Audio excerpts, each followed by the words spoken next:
One. All right, here we go. Here we go. Matinee edition, post-game live. Knicks drive the tank into London and lose in spectacular fashion, 101-100.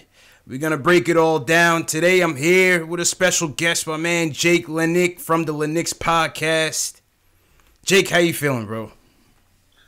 Feeling good. Driving that tank bus straight through Europe. We're showing all those. We driving to Europe, man. Driving to Europe. We're driving. Yeah, we're just gonna sink right under the ocean. I think it's the Pacific Ocean. We go to Europe. I'm not gonna Oh no, it's the Atlantic. God, it's the Atlantic, man. It's the Atlantic, man. Yeah, all right, so let's just break this thing down here. I mean, the team was cruising. Completely cruising, clicking on all cylinders first three quarters. I mean, you would have thought the Wizards were tanking. You know what I'm saying? I mean, yep. I watched the at first because I was watching on those back channel memes because I had to multitask and it came up as the Wizards broadcast and the announcer was just like, he kind of brushed off the Knicks. It's like the 10-33 Knicks, like ha ha ha, and we come out the game gangbusters, man. Fourth quarter, we get stymied, and we lose on a goaltend, man. How do you explain losing on a goaltend, man? I mean, you kind of had to expect, the collapse was coming. I mean, this is classic Knicks, where they start out hot. Europe, Fizdale probably gave, an incredible pregame speech to rally the troops a little bit. And then in the fourth quarter, you just saw that bad man, Bradley Beal, just start coming out and showing out and just hitting three after three. And you're like, all right, here we go. Let's get this tank on rolling. I'm okay with it. But, yeah, man, I've been watching basketball my life, 26 years old, and I have yet to see a game-losing Never seen it. Goaltender. Never seen it once. Never seen it. I've been watching basketball at all levels. Never seen a buzzer-beating game-losing goal. That is oddly specific and weirdly Knicks-ish. Yeah, it was such a typical Knicks fourth quarter. I mean, oh my God, the most. I mean, three quarters, bro, clicking on all cylinders. Kornet going off, Dotson going off, Money Mitch coming in, disrespectfully rejecting everything in sight, 15-2 Wizards run in the fourth quarter. Sorry, 17-2. At one point, we had more turnovers than points. 7 turnovers to 2 points at one point. It went into a 7-minute drought. And then here they come again, cardiac Knicks, man. And you know what? It's so funny. It's me and you were talking about Moutier before. It's almost like Moutier is like, we have no go-to guy in the fourth. We have no clutch scoring in the fourth. It's kind of just like, take your pick, whoever we get lucky with if we actually win the game. But Moutier seems to be some sort of fourth quarter. He tries to pull out some clutch genes in the fourth, man, whatever you want to call it. But he tried to pump the brakes on the tank, man. It just wasn't meant to be, man. I'll give it to Moutier. I mean, anybody that knows anything about me knows that I've been extremely critical of Moutier and Fizdale. Those are kind of the two guys that, moving forward, I'm a little bit skeptical about. But I will give Moutier credit in that sense that in the fourth quarter, he is definitely a guy that goes for it. There's no doubt about that. He likes to have the ball in his hands, and he was nowhere to be found for about 7 minutes there. But inside 4 minutes, when clutch time came, he was there, he wanted the ball, and he was the one making the shots, and him and Bradley Beal just kept on going back and forth with each other. But, yeah, man, it's games like this that really make me sick because when the Knicks are threatening to win and, it's not really the young guys that are doing it. Like, Moutier had a great game, but I don't really – I just – Moutier stinks to me. He stinks to high heavens. Just seems like a guy that we're going to give money to. If we give him a Doug McDermott 3-year, $22 million contract, I will lose it. I wasn't a McBuckets fan to the slightest, man. I was not a McBuckets fan. Well, listen, I don't know what the future holds for Moutier. I'm 40-60 in terms of wanting him back next year on a cheap deal. But listen, today he had a decent game today. 11 for 17, I believe. 12 for 17. Tried to do it in the fourth. You know, Timmy had his usual with two assists. With two assists. Listen, yeah, I'm not. You gotta put that little asterisk. You gotta put everything together, right? But it was just a comedy of errors in that fourth quarter, man. Just everybody standing around, and I mean, listen, this is what a developing young team will do. We don't have our best player. We don't have our go-to guy. Bradley Beal fell asleep for most of the game, and he is their go-to guy, and he showed it down the stretch. Yeah, no, there's no doubt. And, like, these are games that when KP comes back, we're winning these games. Yeah. 7-minute droughts don't happen with KP on the floor. We don't have a star player right now. Everybody wants to say, like, Fizdale's the point guard whisperer. He gives Moutier that green light to do whatever he wants, and that's all good and dandy. But that 7-minute drought doesn't happen with KP on the floor. And then, you know, it's one of those things. Like, this is a great year to tank. Don't rush KP back because these games will get us a draft pick. This draft is top heavy, as we all know. And I had no problem with the way that we looked today. I mean, we got decent showings from guys that we can move forward with. I'm a big fan of Luke Kornet. Can we talk about Luke Kornet? He's a big fan of Luke Kornet, man. He's been impressing me. That Philly game was the most I've been impressed with Luke Kornet because I felt like that was his biggest test going up against Embiid and those dudes. Yeah. And, you know, listen, he didn't back down. He didn't back down from the challenge. He did not back down from the challenge. He had his career high. I believe he had like 6 assists in that game. He came back, had 4 steals. He had 4 steals, I believe, in this game. 5 steals in this game, 1 block, 5 for 11 from the field, 4 for 6 from downtown. I mean, I think when you look at Luke Kornet, this is exactly what I had hoped that they would get out of him and being an undrafted steal last year in the draft. This is absolutely the type of guy that good teams are formulating. You look at guys like Mitchell Robinson. You look at guys like Luke Kornet. You look at Alonzo Trier. You look at like teams like the San Antonio Spurs, and they have an uncanny way of nabbing these guys in like BS rounds that don't matter of the draft, and they turn them into decent players, and they have a good fit in the NBA. Like Mitch Robinson as a potential shot blocking machine, rebounder, pick and roll artist. Like he's got it all, athleticism, size. Luke Kornet. Imagine him backing up KP. Yeah. I mean, people like to say Mitchell Robinson and KP are going to make a fantastic duo. I'm more like I think KP should be the starting center when he comes back. And then, you know, eventually when, you know, all good things happen to Knicks fans and we get KD and then we have Kevin Knox and we could put them all in the lineup with like Frank or something. That's a matchup nightmare. And then you got Mitchell Robinson and Luke Kornet at the 4 and 5 coming off the bench.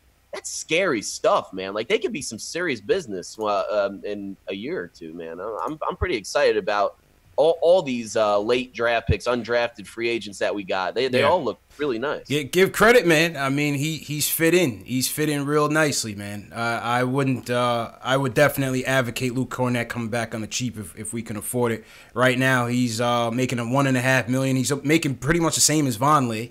So it's going to be interesting, you know, when crunch time comes, who we can keep. If we can end up keeping both, we'll see. And we'll get into those Vonleh trade rumors later. But let's get into, first and foremost, let's shout out to the chat. Shout out everybody in the chat joining us on this early post-game tilt. You know what I mean? Shout out everybody in the chat. Keith Sinclair was here early. What's going on? Javid the God, Ralph Unreal, Alex Collins checking in from Ireland, as usual. What's going on, Alex? 4-0, what's going on? Quiet Money. Yeah, man, the usual's in here. Chester, Chetnik Nation, what's going on? All right, first call. My guy, as usual, Julian from Westchester wants to talk about Moutier. Julian, what's going on, man? Oh, man, what's going on, fellas? What do you have to say, Julian? Give us your thoughts on this uncanny loss today, man. Unbelievable. Yeah, I mean that's a nice way to put it. Uncanny. Uncanny. Nah, but tonight, you know, first 3 quarters we actually looked like an like a borderline playoff team for like 3 quarters. We actually were playing our tails off, and I was seeing good things from everyone I wanted to see good things from, other than Frank. Yeah, Frank had a Frank and Mario did not show out for their people, man. They did not show out. I feel bad for anybody that traveled. I feel bad for anybody that traveled to go see Frank and Mario, man, because they did not have a good game. The Euros, you would have thought they'd be more comfortable. The Euros did not show out for the people, man. Yeah. Hey, man, I thought Frank actually played really good defense on Bradley Beal, but that was about it, and that was for like 2 possessions. Yeah. But anyways, overall, I'd say, and Kevin Knox had a bad night too. But it wasn't his best. Wasn't his night, but hey, tonight I have to say there's an overwhelming amount of positives to take away from a loss like tonight. Agreed. What's yours? Luke Cornett. You look at Luke Cornett. He's a taller Ryan Anderson with acceptable defense. It's a fair comparison. He's got some level of lateral quickness to the point where like you don't have to hide him on defense. And when you switch him out onto perimeter guys, he's actually not that bad at coming off the switches and defending on the perimeter. So you got to look at that and see that as a positive. Mitchell Robinson comes back tonight and sends I forget who it was. He sent that shot into like the River Thames, bro. That was crazy. Mitch picking up where he left off, man. Mitch picking up right where he left off. It's good to see him out there, man. He'll get his blocks when he's in the game, that's for sure. Oh, yeah. Facts. Yeah. If you look at it, the guy could average 5 blocks a game when he's in his prime. Like, no joke.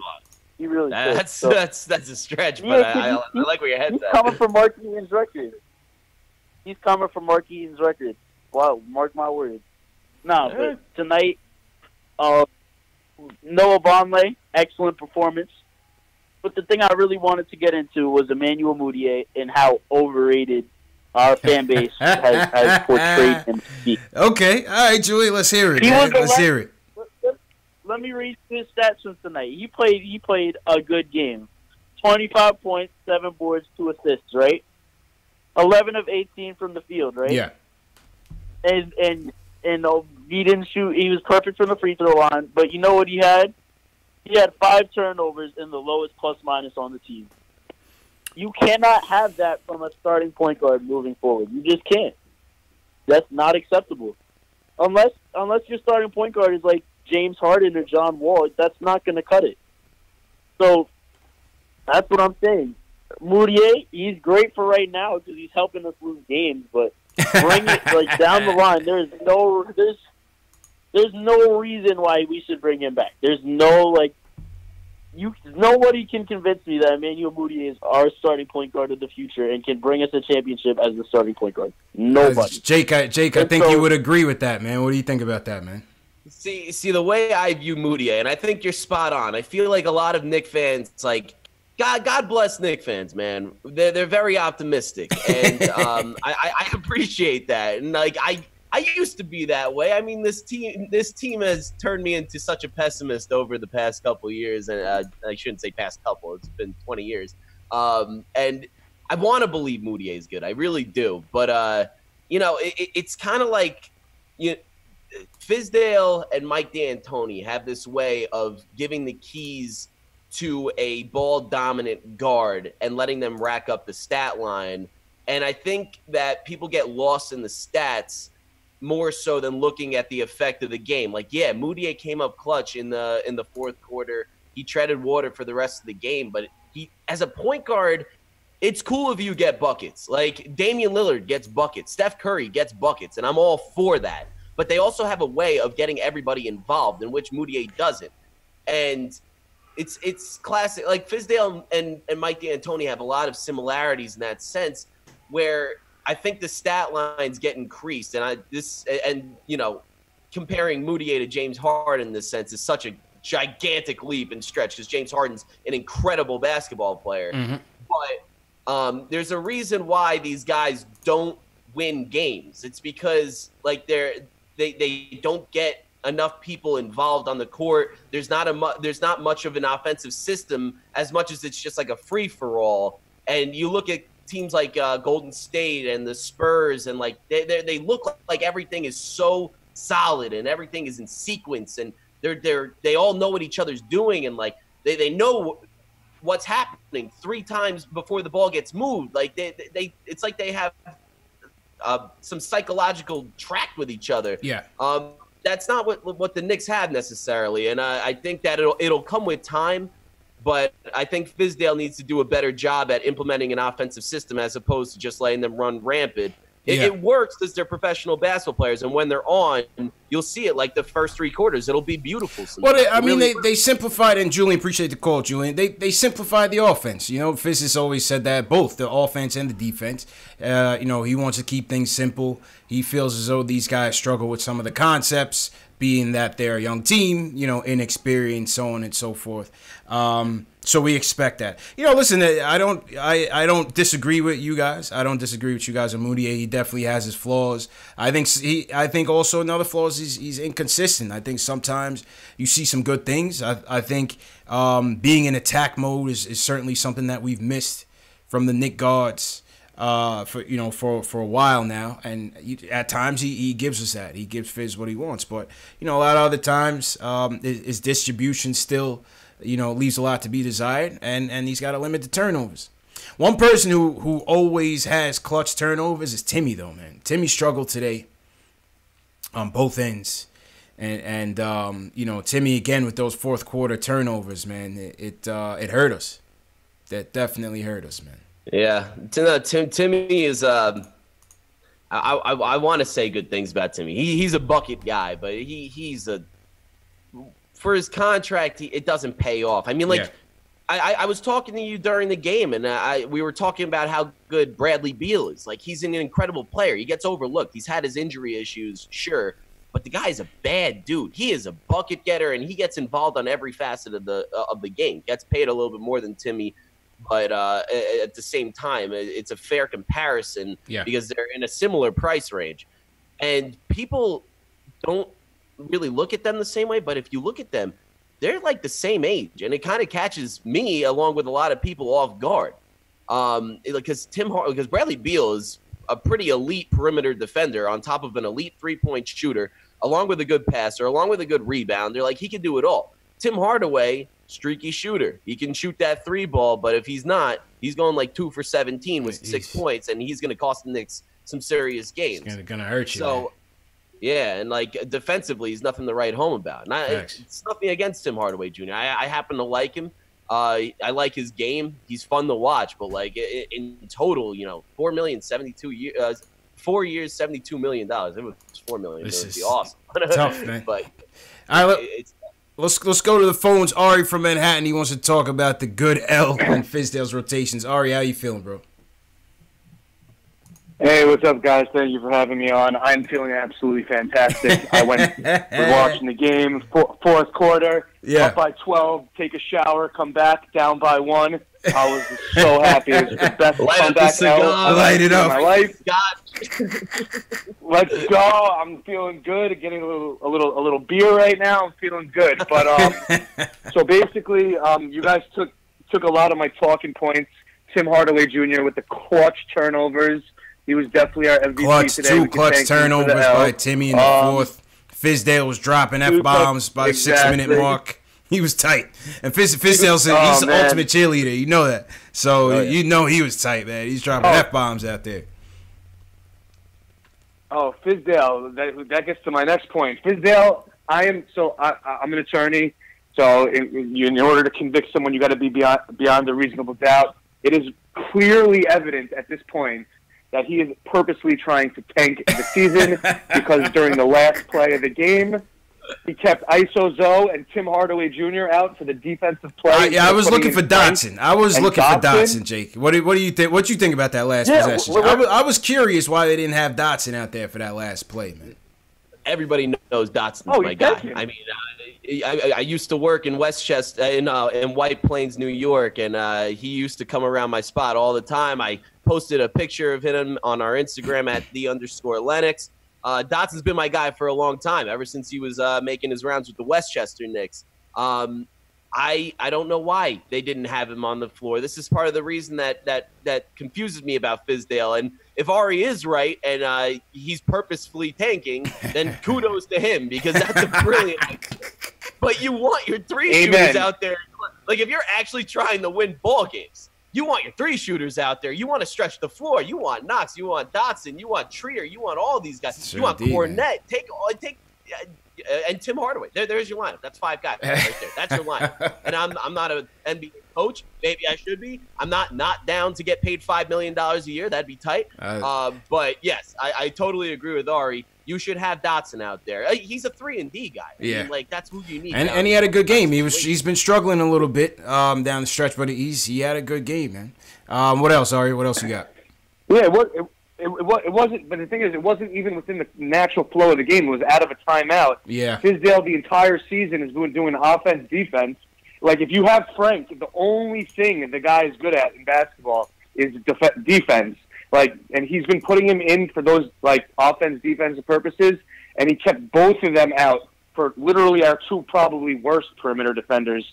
So I think he deserves the MVP of the night, Fizdale. Yeah, you would have expected Frank and Dotson on those adjustments, man. Yeah, 3 seconds left in the game. You're not going to get an offensive possession. You know the ball's going to Bradley Beal. Like, I don't understand why Fizdale puts Tim Hardaway Jr. on the best player when he's the worst defender, but it's clear that he has to be. Like, you cannot be that incompetent and be an NBA coach. Like, he's doing it for a reason. I really honestly think at this point, beyond a reasonable doubt, he's tanking.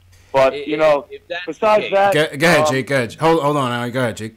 Nah, I'm just agreeing with him. I'm not necessarily agreeing with him. I don't think anybody in the end, because, like, at the end of the day, you're playing, you're coaching for your job, and that's kind of how the NBA goes in the classical sense. But I will say this: if Ari is right, and beyond a reasonable doubt, to use your law lingo and jargon, I can't see anything that would contrast that argument. Like, what Fizdale does, his rotations are confusing. He takes people out when they're too hot. He does these late game lineups. He doesn't draw up good late game plays. And to me, I was skeptical of the Fizdale hiring from the start. So I just think he's a bad coach. I just think it comes down to him being a bad coach. But if he's doing this, we got to get to that too, Jake. We got to get to that too, man. And appreciate the call, Ari. We got a lot of calls, so I just want to run through them so that everybody can chime in. Appreciate you, Ari. You know what? Listen, I'm not the coach, but in my opinion, if this is a teaching year, if this is a development year, if this is about the young guys, in a situation like that, you're coming off a timeout. I would have expected your 2 better perimeter defenders to be out there. And apparently Hardaway and Vonleh got caught in some miscommunication, ended up doubling Beal. Johnny O'Brien got left open. And I think regardless of the goaltend, that shot looked like it was going in anyway, man. Well, yeah, I mean, the thing is, like, in those late game situations, I mean, you can take whoever you want out there. And, like, if this is a development season, we are a young team.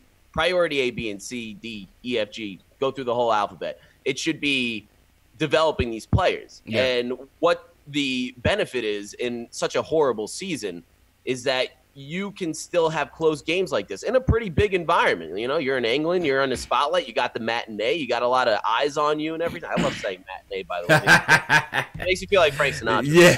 I don't know why. But yeah, you got the matinee, you're the only basketball game going. All the bored people who's not working like myself at home were watching. So, but yeah, like, I think that you should be playing the players that you plan on moving forward with. And like, it just seemed like a perfect moment for, like, a guy like Dotson to step up or Frank step up. And, like, I love Vonleh. I love Thomas Bryant. I went to Indiana University, so those are my guys. I used to call basketball games for those guys. I used to go out with those guys. I'm tight with them. Mm-hmm. But Vonleh is a guy who I look at kind of like what Michael Beasley was last year.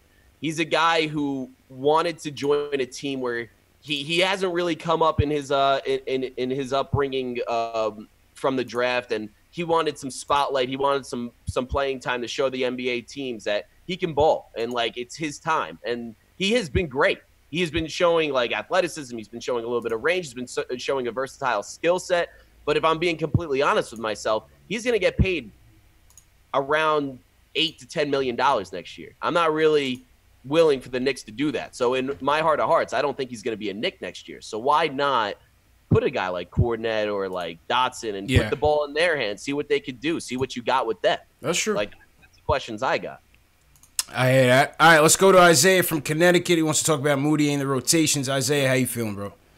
Hey, what's going on, Knicks fan? What's poppin', man? Good, man. How you feeling about this game, bro? Oh, man. You know, the only thing that makes me feel better is when we watch Duke games. Yeah. I just look at Zion and I just be like, watch the Duke 3, right? right? He would look really great in orange and blue. Yeah, watching the Duke 3 makes this whole season a lot better, man, and a whole lot of vodka. But no, man, you know, I'm listening to the talkers, man, and they're taking all my points, man. They're taking all the points I wanted to say. We had to get you in there earlier, man. I know, man. You gotta put me on the rotation, man. Because you need another big black guy on there too. You missing the guy with the dreads. Yeah, the guy with the dreads. JL's is working today, man. Yeah, it's all right, man. No, but you know what I'm saying. So, one thing that can, like the guy said, the one thing that's confusing me with Fizz, man, is this is like the third or fourth time Tim has been taxed to guard the best player for the final possession. Yeah, he hasn't did it. So I'm getting confused why, you don't put Dot, you don't put Frankie, you don't put Mitch in there. Those three need it because regardless of people like Frank or not, but he's part of the future. He's on here for his rookie contract. So he's part of the future. So you got to develop him. You got to put him in those situations. And it's like, I knew this lineup wasn't going to work when you literally have Zoe, you have Moutier, you have Knox, and you have Tim.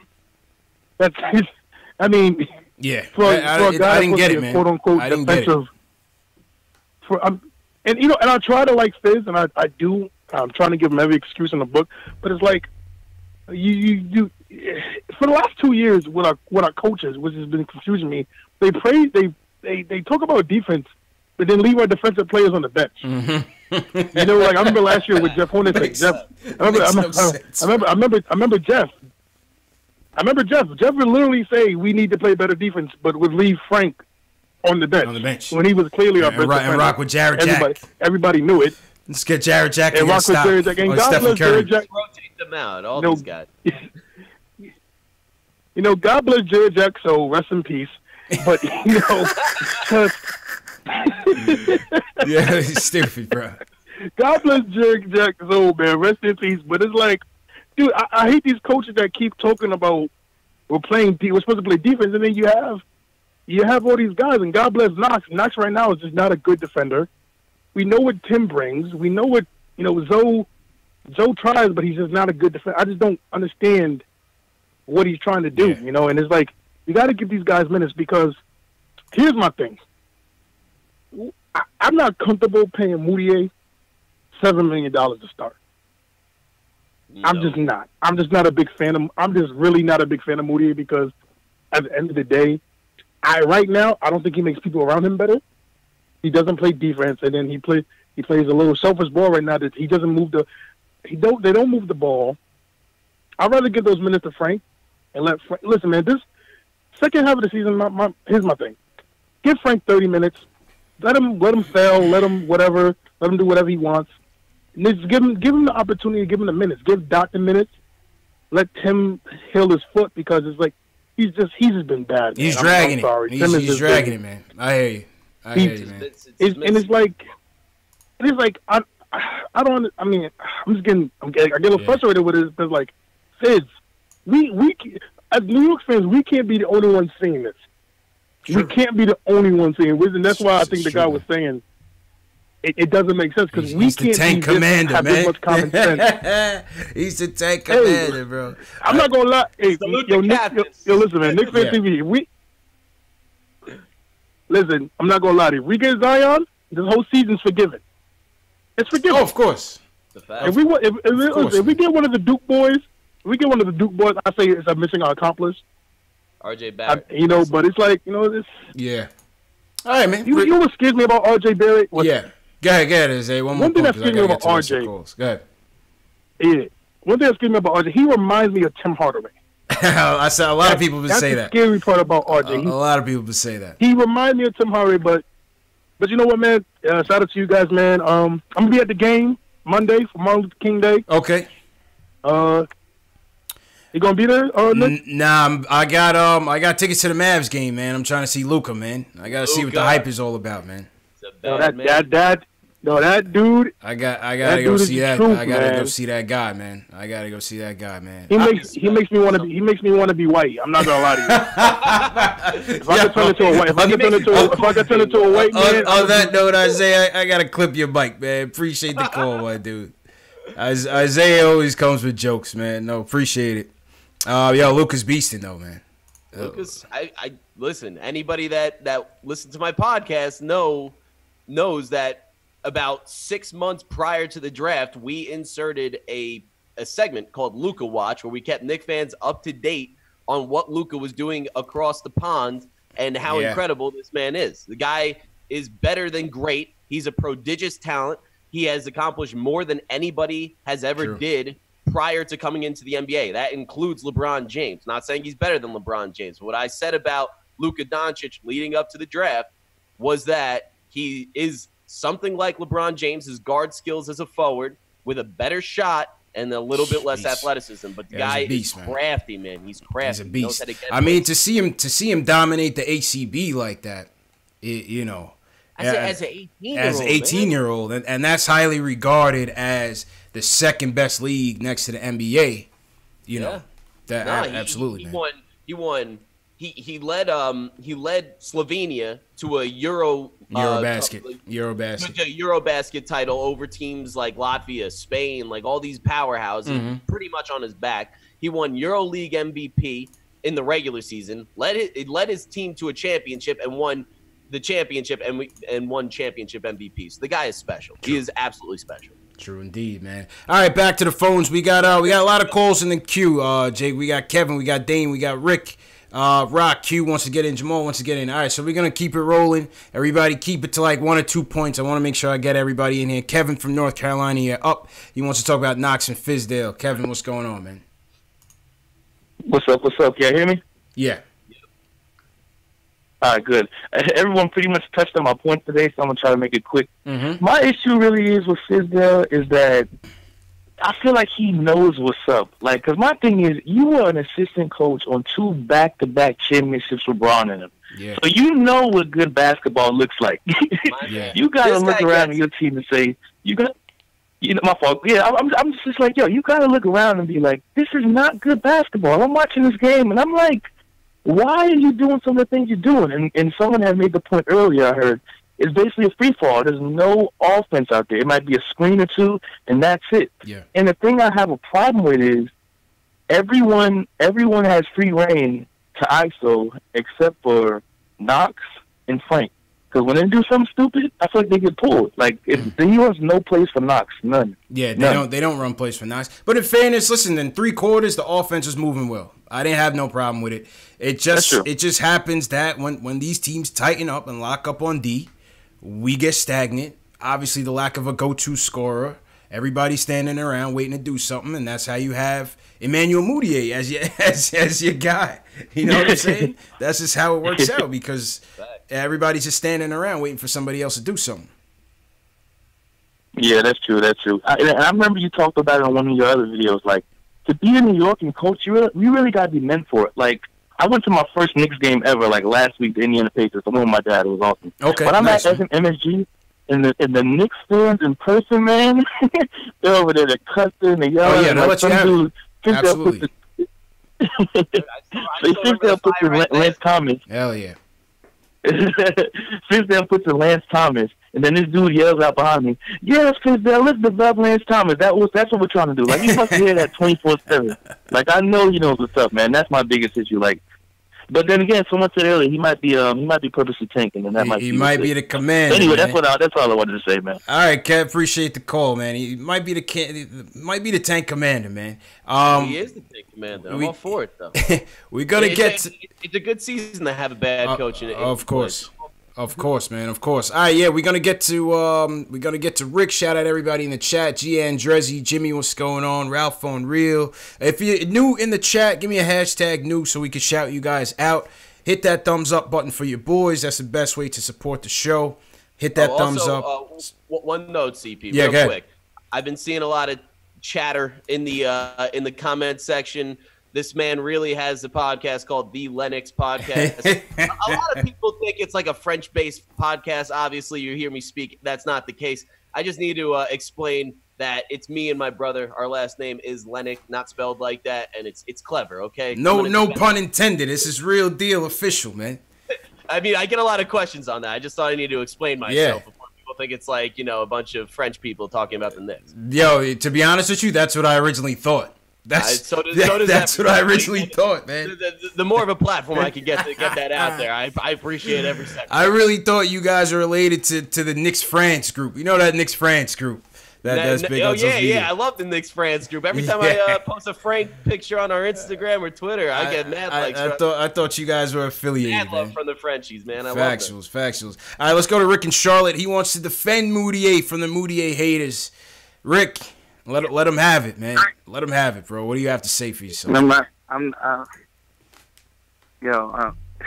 It's just comical that the games that people pick to Moutier gives you plenty of opportunity to hate on him.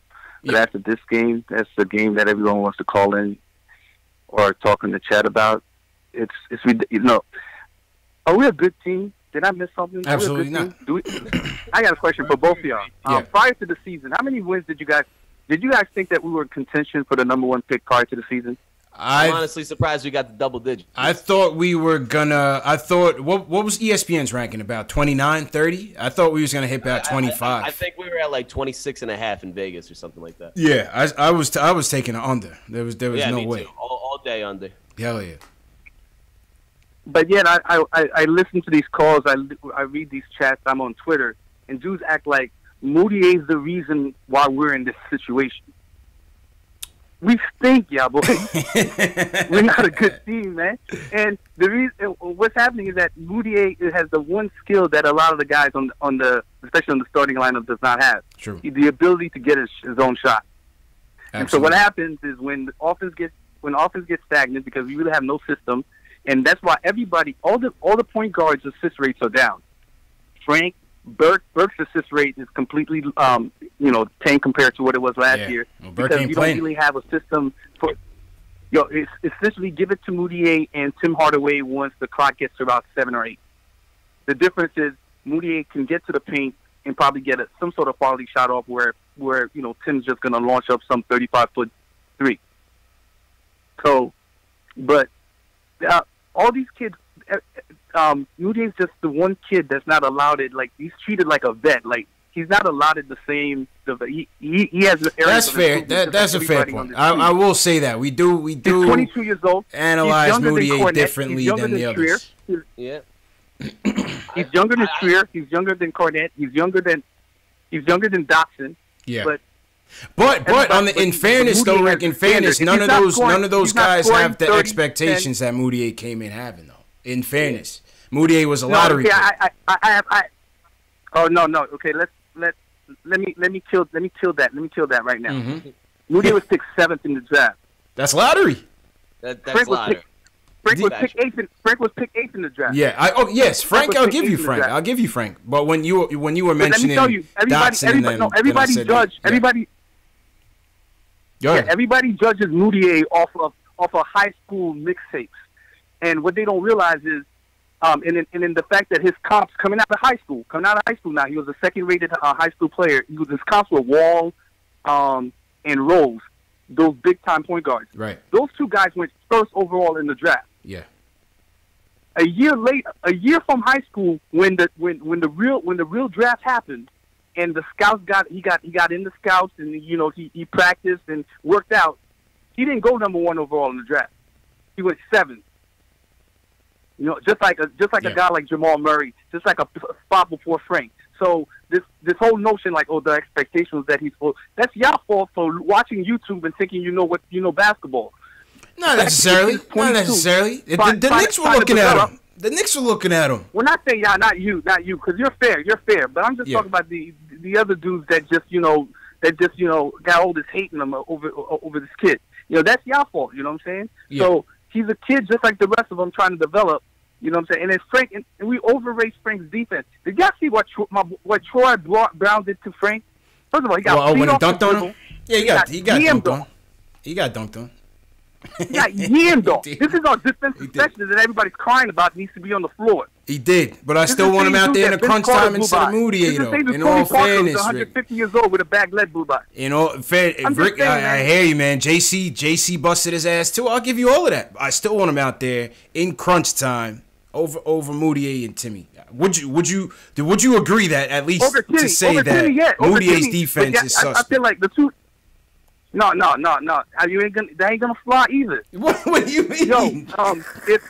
That ain't gonna fly either. Yo, we played Dame and we played Curry on back-to-back nights. Yes. Dame went 4 for 15. Curry went 4 for 19. That was an aberration. The two guard is what killed us. That was aberration. It's always that, but that's the beauty. That's the beauty of that's the Moutier effect. When those players have bad games. When those players at the end of the day, prior to every game, I hear Moody is going to get lit up because this guard is so nice. But at the end of the game, the point guard never goes off, and usually Moody is around the same, goes up around the same or keep it respectable. And what happens? I hear that, Dame was disinterested, quote unquote. Curry was not really thinking. He went 4 for. He took 19 shots, but yet he was disinterested. Yeah. Yeah, stop, man. Okay. All right, Rick, man. All right, I'll give that. I'll give Frank. But that again, at the end of the day, all I want to say that he's 22 years old. He's a kid, just like the rest of them, developing. And let's treat him all the same as long as they're wearing the Knicks jersey.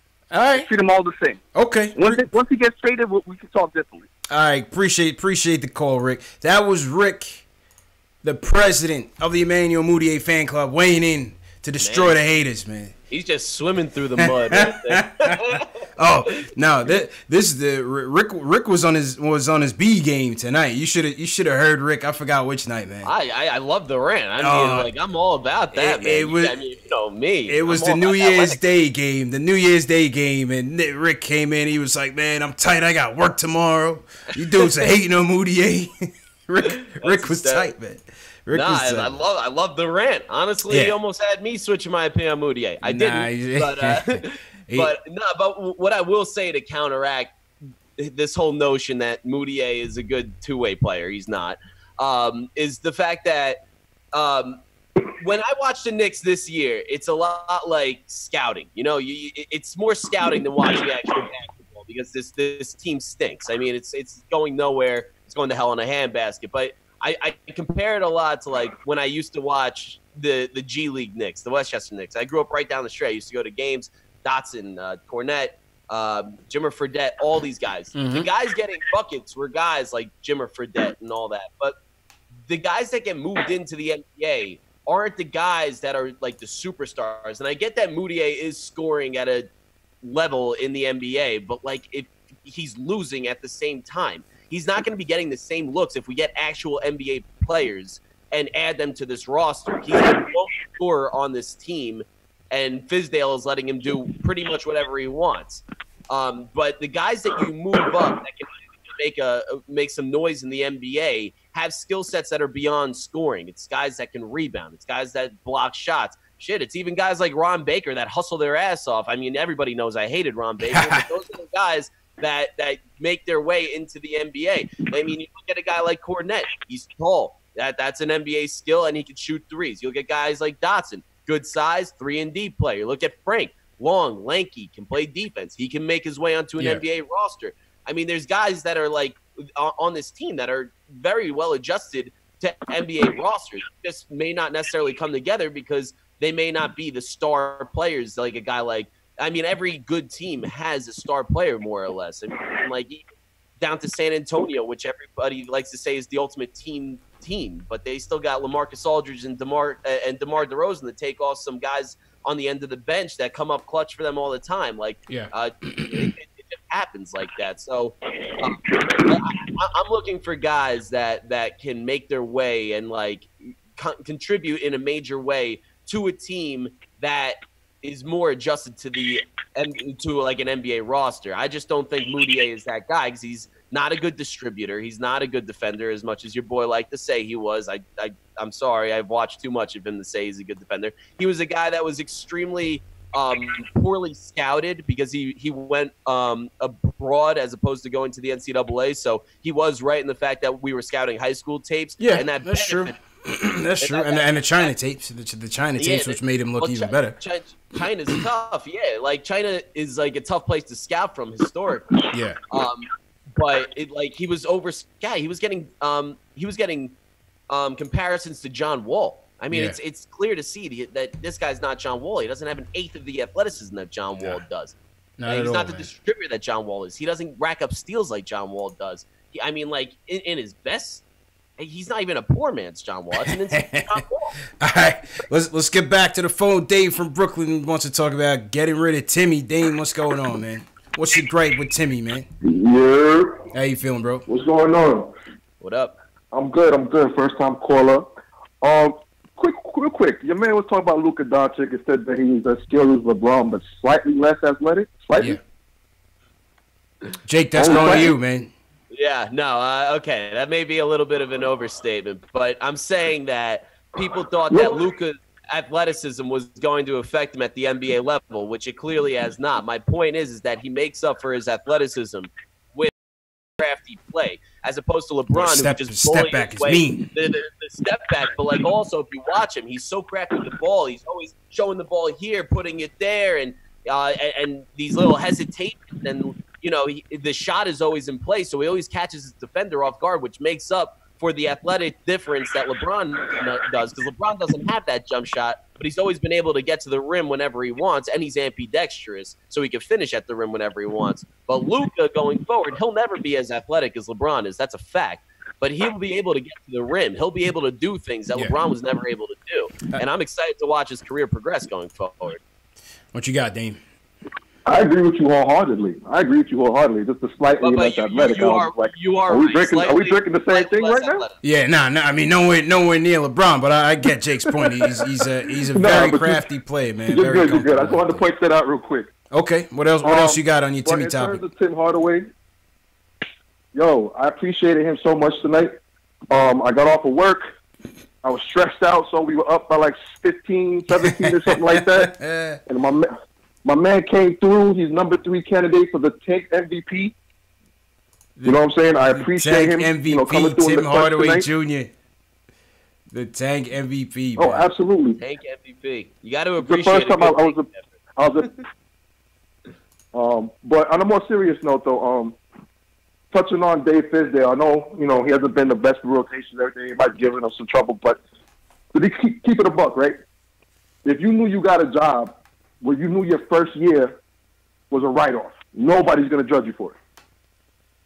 Not in New York, though. Not in New York. We don't want to judge him on it, but it just doesn't happen here. Even though I feel like he's playing with house money for sure, but there's still certain things, man, that you want to see. As much as he's playing with house money. I mean, there's no playing with house money in New York because in the offseason when we hired him, everybody was just like, oh, it's going to be an off year. It didn't catch anybody off guard before the year, but I would say like 80% of Knicks fans, not me, I hated the hiring. I really did. If you look at his resume, it's nothing. I'm sure we'll get to this more. Yeah.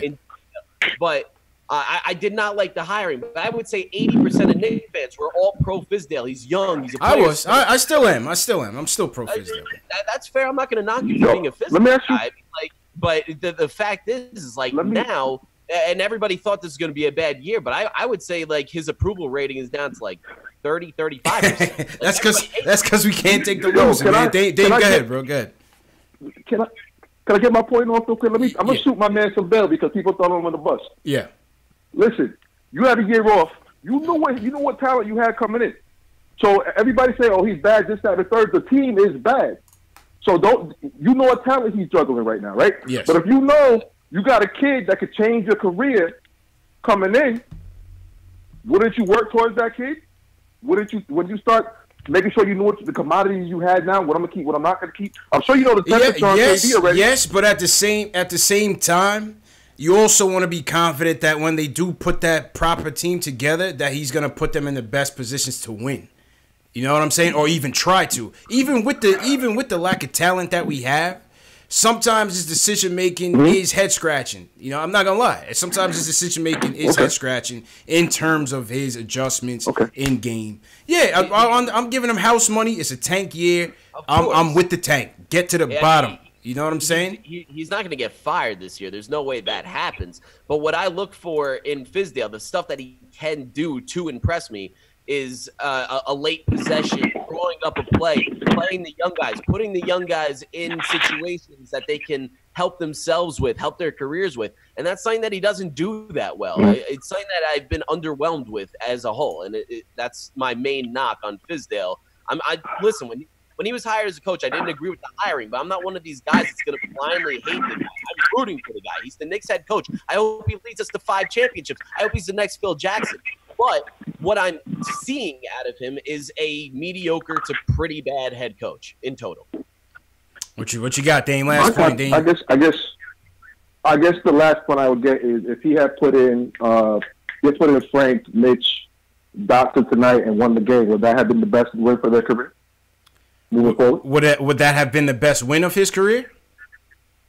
Would that be the best help for their win moving forward and winning more games to continue to not get people to come? No, not at all. I'm not disappointed in the loss, but like I said, I just want to be confident that he will put us in the right position to win. And to me, in that situation where you have situational basketball, you're trying to develop these kids to execute properly in these situations. To me, he should have had his best defenders out there and win or lose with that lineup out there. That's just what I thought. See, one thing that I always I get what you guys are saying. Yeah. The one thing I always go back to is, like, people get misconstrued with what tanking is in professional sports. Like, tanking, players and coaches don't necessarily tank. Players play for contracts. They want to play as well as they could. Coaches play for contracts. They play as well as they could. Yeah. The front office is the people that tank. Like, they could be like, okay, we want this draft pick. This is kind of a down year. Let's try to put a roster in place to see what we got. Or how you rush plays. And even in Fizdale's case, he can even be like a tanking head coach. But what a tanking head coach does is put the young players in. And my point is that tanking isn't necessarily an odyssey to lose. Like, it's not just like losing. Tanking is putting your young guys in place. Yes, if you put your young guys in place, they'll probably lose you a bunch of games. You'll probably get a high draft. But I'll say this, though. I'll say this and appreciate. Go ahead, Jake. Go ahead. But if your young guys are the guys that come out on top, and if we're winning games on the backs of guys like Knox, Frank, Dotson, like, and they start like rattling off games, all of a sudden we become a playoff contender. Will I be upset about that? No, especially without KP, right? Because that means we're way ahead. Overachieve. Guys are like incredibly like far ahead of the schedule, and I wouldn't be upset about that. But when Mookie is doing it, it's a different story. I use the term tank facetiously. I call it Knicks tank. To me, it's just all about losing. But at the same time, how many coaches do you know try out multiple? If I see the permutations of lineups that we have so far this year, the Knicks have to have more than the whole league combined. Have to. They have to. I've never seen that in my years of watching basketball, where you basically have extended training camp into the midseason mark, rolling out this guy. Every single person on the team has had a chance to start, with the exception of Isaiah Hicks. And for all intents and purposes, I would expect for Hicks to come in. He's gonna be starting for somebody at some point. He'll get a shot. He'll get a shot. You know what I mean? Come game like 70, Hicks is starting. So I just say some of the tactics are sketchy, man. That's all I'm saying. I agree, and I at this point in the season, I mean, it's kind of like it kind of puts like a little asterisk on my point. Yeah. Like, I think that you got to rack up the L's now. Like, at this point, you're so far gone. You're not making the play. Like, even in the Eastern Conference, you're like 10 games behind. Like, the playoffs. is not a good position to be in. I think at this point it's like, yeah, let's rack up those L's. Let's get one of these Duke kids or Ja Morant, one of these guys, because it's a top-heavy draft, and if we get stuck with like the 7th or 8th pick, it's going to get a little sketchy in there. Factuals. All right, back to the phones. Rock was waiting for a minute. My fault, Rock. Appreciate the call. Dame, we're going to go to Rock. We got Jamal. We got Kareem. We got Choplo. Yara on Q. Ace, I see you guys all in the chat. We're going to get to you. All right, Rock, you're up, man. Rock wants to talk about the whole team and Moutier. Rock, what's going on, man? Fellas, I love the podcast. I watch it every time on YouTube. Appreciate it, man. I appreciate it. Thanks for the support. No problem.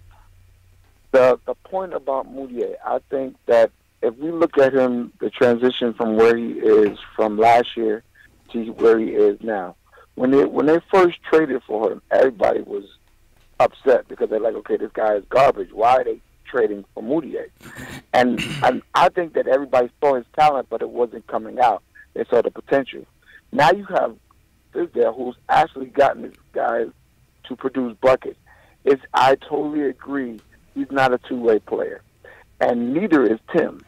Tim, I think, is one of the worst defenders on the team, period. Because if you look at the game tape, a lot of the games that we've lost close is because Tim is not paying attention, and he loses his man, and that man ends up scoring. Like the big game that we lost in Brooklyn early, and Knox tried to get the block.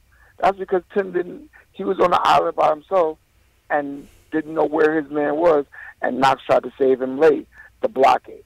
So we don't have a lot of two-way players, except for like maybe Dotson. Right. So I feel like, but you have to look at the development of Moutier from where he was last year. He would barely shoot because his confidence was that low. So now his confidence is high. So I think you got to give Fizdale a minute to let him continue to get his confidence up, and then at the halfway point, now that your confidence is up, let's go back to the other part of your game where you were a distributor. Let's bring that back so that way we can coattail it together. And I feel like... So there? You lose him? Think we lost Rock. Games that they're playing, it's at least the games that they're playing, they're competitive. You know what I mean? Yeah. And you can stay interested in the game. There's going to be games where we just get blasted, and we know that. But I think as Knicks fans, the fact that these guys come out almost every night and they compete, and they like if you look at the Warriors game, we competed with the Warriors at least a full half, and it was a good game. But you know, at one point the sleeping giant was going to wake up, and they're just going to blow us out of the water. But the fact that they didn't scare and they didn't wilter at the defending champions, and they came to play, that's encouraging as a Knicks fan. So I feel like we have to look at the development. Yeah, Fizdale is going to make a lot of mistakes. I don't agree with all of his stuff. Like Dotson, I agree, he should have been there. I think Mitch should have been in the game, at least try to block the shot. That's what I thought. And that's all I thought, Rock, and appreciate the call, bro. That's all I'm saying here. You know what I'm saying? I rarely criticize Fizz. I'm giving him house money this year. I want to see him be here all 4 years. No matter what, win or lose, I want to see him be here all 4 years with this team and how they put the team together with help from Mills and Perry. Then we can make then I can make my assessment. That's how I feel about it. You know what I'm saying, Jake? Listen, I'm all for Mills being there all 4 years, as long as it means that James Dolan dies and Steve Mills. Nah, man. Nah. I don't co-sign that, man. This dude, Jake, you might be ruining my promotion, man.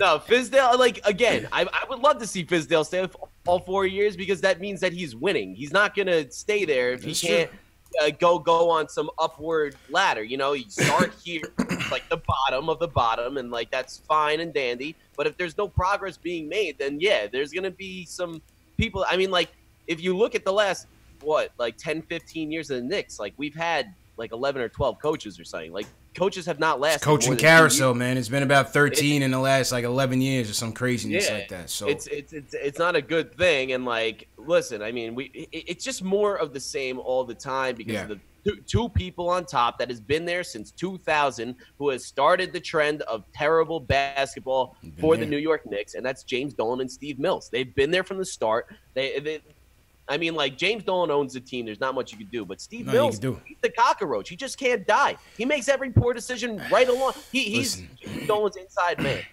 He is, but that's how Dolan operates, man. He takes care of the business side, and he puts that one guy that he trusts, and he stays loyal. He stays loyal, man, to a fault. Listen, he hitched his wagon to the right guy. He makes millions of dollars doing an awesome job. He's best friends with James Dolan. I mean, it must be quite a life. Factuals, man. All right, back to the phones. Sorry, back to the phone. Jamal from Jersey wants to talk about the rotations and Moutier. Jamal, what's going on, bro? What's up, How y'all doing? How you feeling, bro? I'm all right. I'm gonna be quick. I just don't like that. I think Fizdale like platoon substitute all the time, and he don't even need to. And I think even going back like to the Melo days, I hate coaches that coach by a system like at the certain minute mark they're gonna take a guy out because he constantly removing guys when they hot, sit them for a while, and come back in, and now they cold again, and it's like a whole new ball game. Like, I don't get why coaches do that. You should coach to the flow of the game. If a guy's hot, Fizdale, that kind of confuses me sometimes. Right. But we've been doing that ever since the Melo days, too. Like, Melo will come out on fire for the first quarter. They'll sit him down with, like, 3 minutes left, bring him in halfway second quarter. He can't hit a shot then. Like, coach to the flow of the game for me, please. Please do that. Makes sense. And we losing, but we not losing the right way because we're losing with Timmy and them on the floor at the end when it should be the young guys. That's what it's about, the young guys. So I'm glad that we losing, but it goes for naught if the young guy's not out there. And my last point and problem with Fizdale is he's not working Kevin Knox in the offense. Kevin Knox is having to do it on his own or whenever the ball comes to him. He should slowly but surely be incorporating him and building his confidence and teaching him how to be a go-to scorer in this league. I don't get it. That's a big problem. That's a big problem I have with Fizdale. I mean, it's more of the same. I mean, I completely and wholeheartedly agree that he relies far too much on Moutier, which is the confusing part because instead of like putting guys like Frank and Knox, like guys that we drafted, guys that we invested so much in, we did not invest a lot in Moutier. We traded Doug McDuckets. Those ducks at the rim, and people want to act like he's some great shooter or something.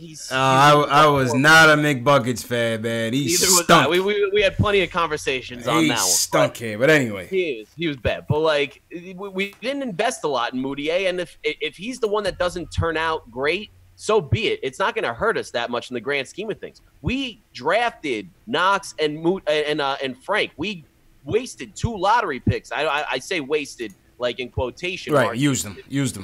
We used 2 lottery picks on Frank and Knox. We could have gotten guys like Dennis Smith Jr. or who's the other one?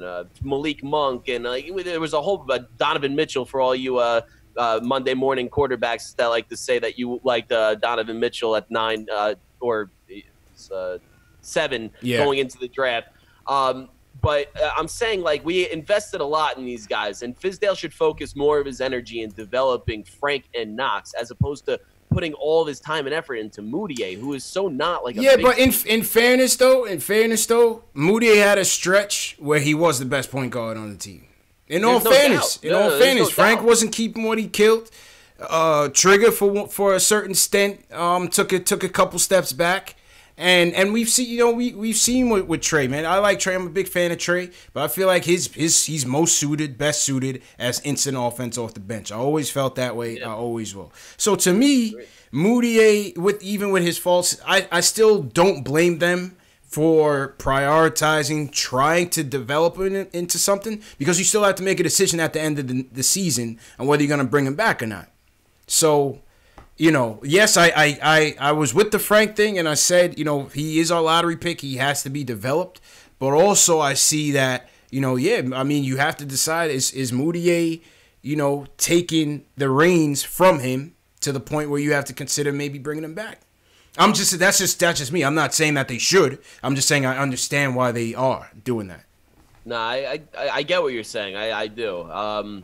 It's fair. for people that like Moutier more than Frank, I'm not knocking you. Like, Moutier has shown more than Frank. I'm just saying that in terms of potential, I like Frank's potential. He is long. He has tools that Moutier doesn't have. I mean, Moutier is not like athletic enough to make up for the size advantage that Frank has. Frank is much better defensively than Moutier is. Agree with that. And as in terms of offense, I mean, it's historically proven throughout the NBA that a good coach can teach offense. Offense is one of the easiest taught things in the NBA, and it's more of a knock on Fizdale than Frank. That if Frank's offense never comes along, that's more of a coaching flaw. Yes, obviously the coach has something to do with the play development. I get that. But listen, some guys just don't pan out. I don't know what Frank is going to be. I don't know if he's going to be take the starting reins. I still think that Frank can be a rotational piece when this team gets better talent-wise that can help this team in some way, shape, or form. I just don't know what it's going to be yet. You know what I'm saying? All it comes down to is, like, we still got Frank under contract. Yeah. We're going to have to pay Moutier eventually, and if we're paying him in the $8 to $10 million range, it's going to hurt. It's going to be like Steve Mills. It's going to be like Steve Mills did it again. He gave him the Timmy Sweetheart deal. They take their hand, they just go inside my chest, rip my heart out. That's what they're going to do. It's going to hurt. Hey, we didn't get you KD, but here's Moutier in a 4-year max. Yeah, great. 4-year max. Let's give him 4 years, $72 million. His average 15 points and 1 assist for his God. Jamal, appreciate the call. Back to the phones. We got a couple guys waiting. Choplo's on deck. Choplo wants to talk about the game. How you feeling, bro? Yo, CPZ, Moneezy. How's it feel? How you feeling, man? Yo, we got a lot of calls in this early matinee tilt, man. A lot of people calling in, man. I think a lot of people skip work for this game. Yeah, for real. Listen. Because we watched the game, but I just want to say something. When you saw the sequence, not the sequence, but when you saw you had Dotson on the floor, you had Mitchell Robinson on the floor, right? You had the young boys on the floor, Kevin Knox. They was playing very well with Frank Ntilikina, right? When Hardaway came on the floor, I don't want to be a hater, right? Because I see potential in him. He can be great, right? But when Hardaway came on the floor, we was up by 12. But when he came on the floor, that 12 went back down to like 1. We was down by 1, and then I don't even know what happened, and then we lost the game, if you will. It just got away from us quickly, man. 15-2 Wizards run. It's literally crazy how every team that the Knicks plays turn into the Golden State Warriors. Is this not a super tank? In a blink of an eye. Is this not a super tank? Well, listen, is this not a super tank in London? They certainly drove the tank to London, man, and blew it, man.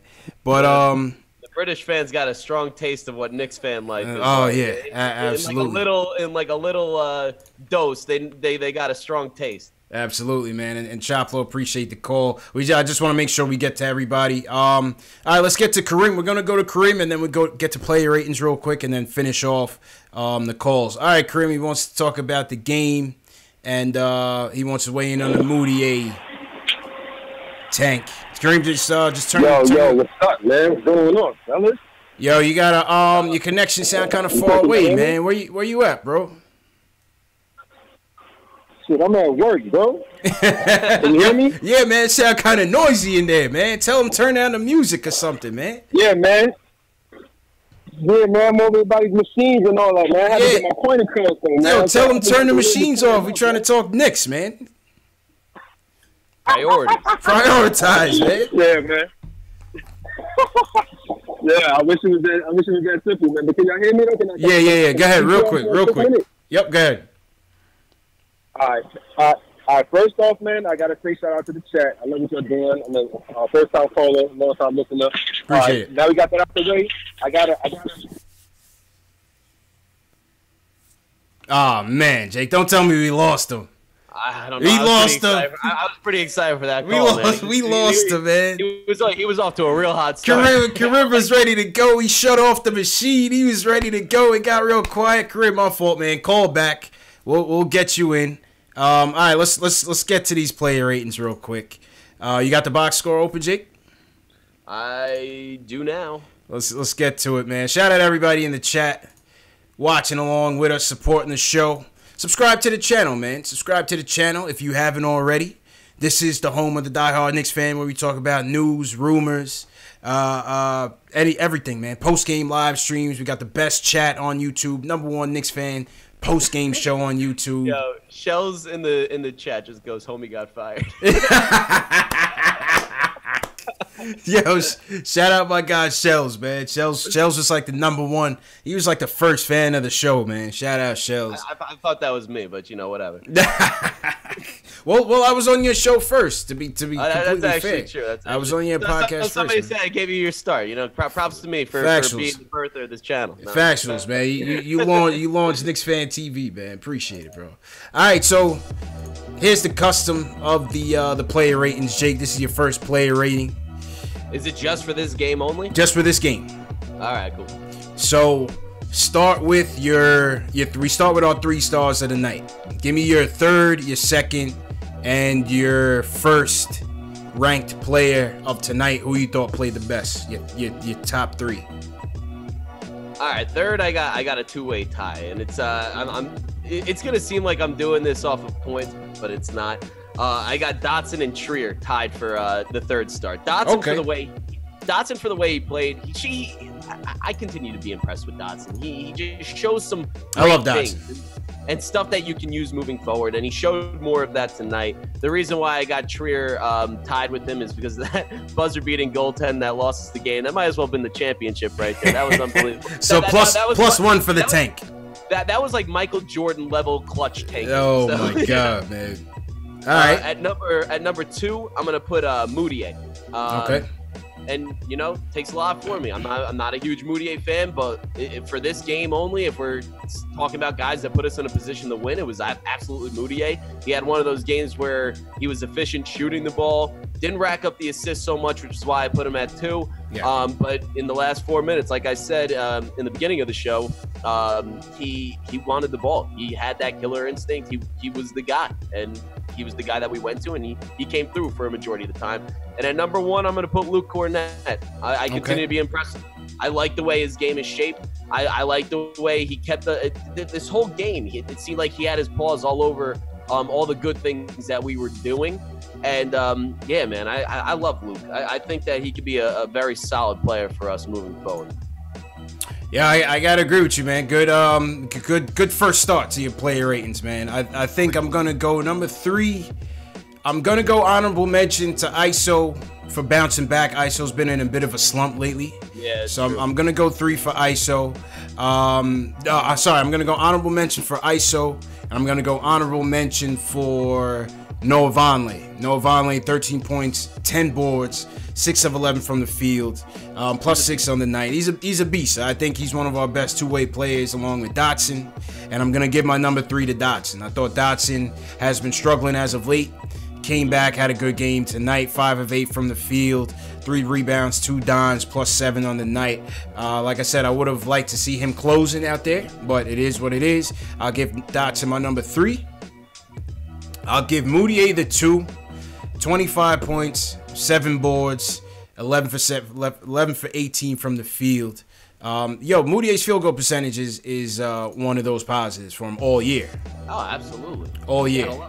And I also you got to give him credit. Yes, he did finish with the 5 turnovers. He was as much part of helping the Wizards come back, but he also had some clutch buckets in the fourth as well. And I love that. I mean, listen.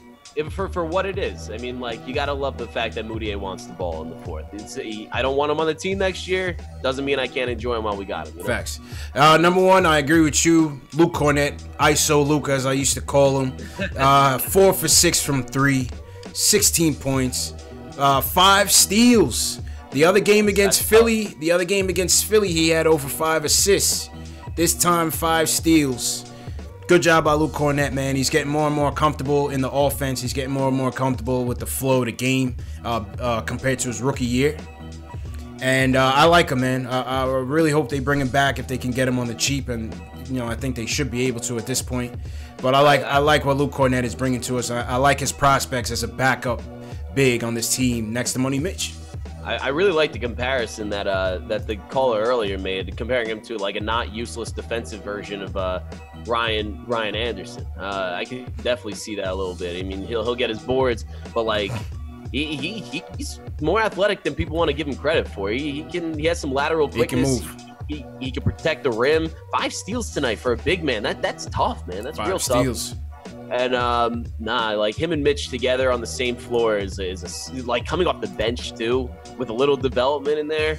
That could be scary for the Knicks in the future, man. Factuals, man. So what would you starting with Luke Cornett? How would you rate him this game on a 1 to 10 scale? I'm gonna give him for this game. Man, I'm a harsh grader. I really am. What do you think? Like that. This whole game didn't really impress me as a whole. Luke did. I'll give him like an 8.6. Okay. I would give him. I'd probably give him about a 7. I think I'd give him about a 7. All right. So you're harsher than me. Yeah, I give him about a 7. Because I take quality of opponent into consideration as well. The Wizards, to me, were dog-ish. He still had a good game. Don't get me wrong. For sure. You know what I'm saying? I mean, he did the glue guy stuff. Should not go unnoticed. Should never go. Factuals. How about Moutier? How you grading Moutier for this game? Well, on the scale that I set for myself, giving Cornette an 8.6 in this game, I'm going to give Moutier 7.2. Yeah. I probably give Moutier the same 7. I give him the same 7, taking some point off for the turnovers. Thought the defense and the turnovers hurt us. When a point guard gets more turnovers than assists, it's pretty eyebrow raising. Obviously. I never like that. Actually, absolutely. So yeah, we're gonna dock Moutier some points there. So I give him a 7. Who else here? How about ISO? ISO, what do you give him ISO? The return of ISO. ISO gets a 10. I still cannot get over that buzzer-beating, losing goaltend. Like, I can't stress enough. I have never seen that before. Unseen, man. It was unbelievable. I mean, like, again, if this is all a master plan for Fizdale, kudos. Because if you were like, all right, let Thomas Bryant get to the basket and then swat that shit away, goaltend, like, ISO, props. That's great. No, but in all seriousness, ISO coming back from his little slump, coming out, showing out a little bit. I'll give him around the same where I gave Moody. I'll give him like a 7.1. Yeah, I would give him and Dotson about it'd be like a 6.5. 6.5. I give ISO and Dotson a little bit less than Moutier for the game. Yeah. Him and Dotson, I'd probably put in the same category there. Factuals. Vonleh, I'd probably give the same as Cornette. I'd probably give him a 7, man. Yeah. He goes up a little bit for me. I mean, ranking wise for the game, I mean, I just come to expect a certain standard from Vonleh. I think which is interesting. He's one of the players, and it's kind of crazy how it came about that I can like rely on a little bit. Yeah. Like, you know, Philip Stachy, double, play good defense. So, I mean, kind of at the standard that he's been playing at and just being consistent, I'd probably give him 7.7. Yeah. I agree with you on that one, man. John Talento in the chat says Vonleh's at 8. What do you guys think in the chat, man? What do you guys think? Who will be your top 3? Give us some player ratings, 1 to 10 for guys like Noah Vonleh, Luke Cornett, ISO Zoe, Dotson. What you guys think? And tough loss. What you guys think of Moutier tonight? That guy named Airspace. Factuals. All right, man. So that was a play ratings. Good job on that one, Jake. We're gonna get back to some calls and get to the fan Q&A. Cover some more stuff. We got about 40 more minutes. We'll go to about 8, and then wrap up, man. Cool. Sounds good to me. Yeah, man. Shout out everybody in the chat one more time. Hit that thumbs up button for your boys. If you support the show, if you're a diehard Knicks fan, subscribe to the channel. Jake, where can they find you at on social media? Let them know where they can find you at. On social media, you guys can find me on Instagram and Twitter at @the_Lennox. That's at THE_LEKNICKS. We're going to come out with our YouTube channel. I think we're actually going to join CP on the channel, so we'll be easy to find. Yeah, man. It's my brother and I. We do our podcast. We've been doing it for about 3 years now. We haven't done one yet this year because I had to move and shift around a lot of the technology, so we're going to come live on YouTube And for those that already followed us and listen to the podcast, we appreciate you guys. Always down for more listening. Yeah, man. All right, back to the phones. Q, my fault, man. You've been waiting for a while. Just trying to get you in here, man. Who wants to talk about where we go from here? Q, how you feeling, bro? What's good, CP? How you feeling, bro? Hey, man, I'm good, man. This whole season has been a depressing and roller coaster season, but I think I've seen some lights, man. I done watched the game set 2 times, and just touch on a couple of things. Let's get away from this Moutier thing. Mm-hmm. You know what I mean? Rick is killing us, man. He's getting everybody fired up. Rick is torching the chats with the Moutier. Each other. Yeah, man. He's got us turning against each other. Knicks Nation does not need, this, okay? We're already in trouble. Oh, my God. Yeah, we got to get away from Moutier. We know one thing. He's not an IQ player. Mm-hmm. He's not a smart player at all. He's what you call bad basketball in the NBA. All offense, no defense. Now, Q, let me stop you there because you're a coach, right? You're a coach.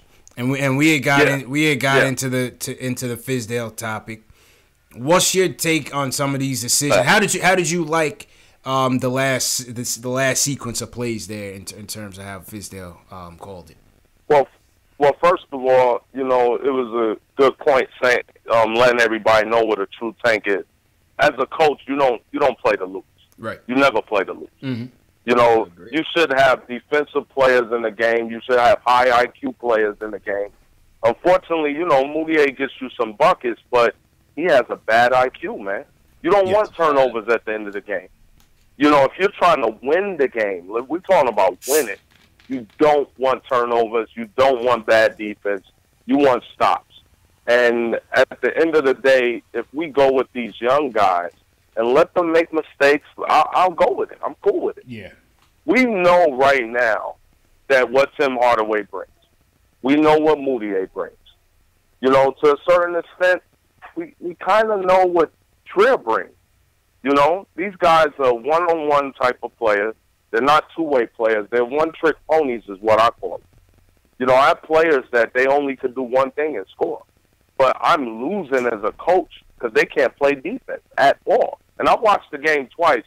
These dudes don't even want to play defense. So let's be serious. So I get Rick. I know that's his guy. But I'm watching Tim. I'm watching Moutier. They don't even want to play defense. And for the culture, absolutely uninterested. The one thing I'm pissed off at Fizz is he's got to keep this culture thing strong. If he came in talking about we're going to be a defensive team, we're going to protect the garden, you're not going to come in here and just score 50 on it. I remember Fizz saying all that stuff. He better keep the culture. You know what I mean? We got to play hard. That's part of it. We got to play these young guys, and he needs to tell Vonleh, put a guy on his back onto the wall. You know what I mean? You're not just going to walk through the lane. I've seen these guys flying through the lane. Yep. This is one point I want to make. I looked at the schedule. We got 36 games to go. Yeah. Potentially, we can win only 4 of those games based on the teams we're playing. If we're going to do that, let's just play the young guys. Put Tim on the shelf, say he's hurt. You know what I mean? Mm-hmm. We know what we're getting out of Moutier. We don't need no more from Moutier. Is he real? Think about it, fellas. Is he really going to get better? Is he really going to show us something else the rest of the season? No, Moutier's the one-trick pony, man. And he only has, every game, the beginning, he had, 6 assists. Now he's getting 2 or 3, so we know what he's doing. He's trying to do him. Cool, no problem. I'm not paying this guy $10 to $12 million for a guy that has no IQ. So we need to move forward, especially with Knicks Nation. Let's stop all this Moutier junk. We know, Tim, we got to trade this guy somehow. And, hey, if we're tanking, we need to if we get Zion, everything changes. But we really need Jay Morant. Because I'll tell you this. You can put the argument he doesn't play at a big school. You could put the argument that this guy doesn't really play competition. But he's a multi-dimensional player. And if he's multi-dimensional, we're going to get something good out of it. Multiple assists. Knox is a finisher. You know what I'm saying? Mm-hmm.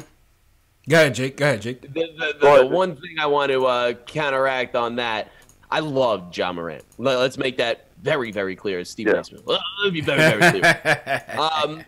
Ja Morant is an animal. There's something about people that just does not change. Like, you see all these guys in the NBA have so much success coming into the, like, look at guys like Draymond Green, Luka Doncic, LeBron James even. Like, these guys, like, the one knock that they had coming out is, like, what position are they going to play? And my argument to that is, who cares? These guys know how to ball. And Ja Morant is that type of guy. Yeah. At a dish, he can rebound, he can score, he can fill up a stat sheet. And, like, he do plays it at all. Murray State. He's a But he Westbrook is guy. a killer. And he's catapulted Murray State into a top 25 team on his back. And he's a bad dude, man. Yeah. The one thing I have as a concern is Ja Morant is that he doesn't shoot a very high percentage from three-pointer. That's something to keep an eye on. Yeah. But the Knicks get Ja Morant, pair him up with the young guys we already have. He's gonna be a nightmare in the NBA. Go ahead, Q. Well, that's why I'm mad at Fizz. This is why I'm mad at Fizz. And I know CP and Jake, you know. One thing about Frank that is, like, weird, he actually has good shooting form. He actually looks like he can shoot. Confidence ain't there, man. So 100%. So what is it? It's confidence. It's confidence. It's weird. And Jake was right. I don't know if you said it or Jake said it, CP. It's really on the coach to develop a player.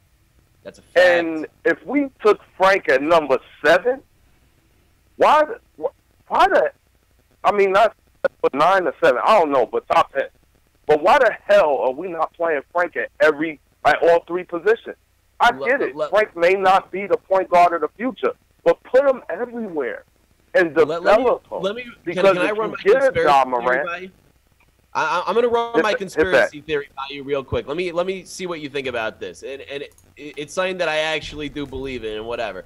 People can hate on Phil Jackson all they want. He wasn't good with the Knicks. He made a lot of mistakes. I'm not going to defend Phil Jackson in any way, shape, or form.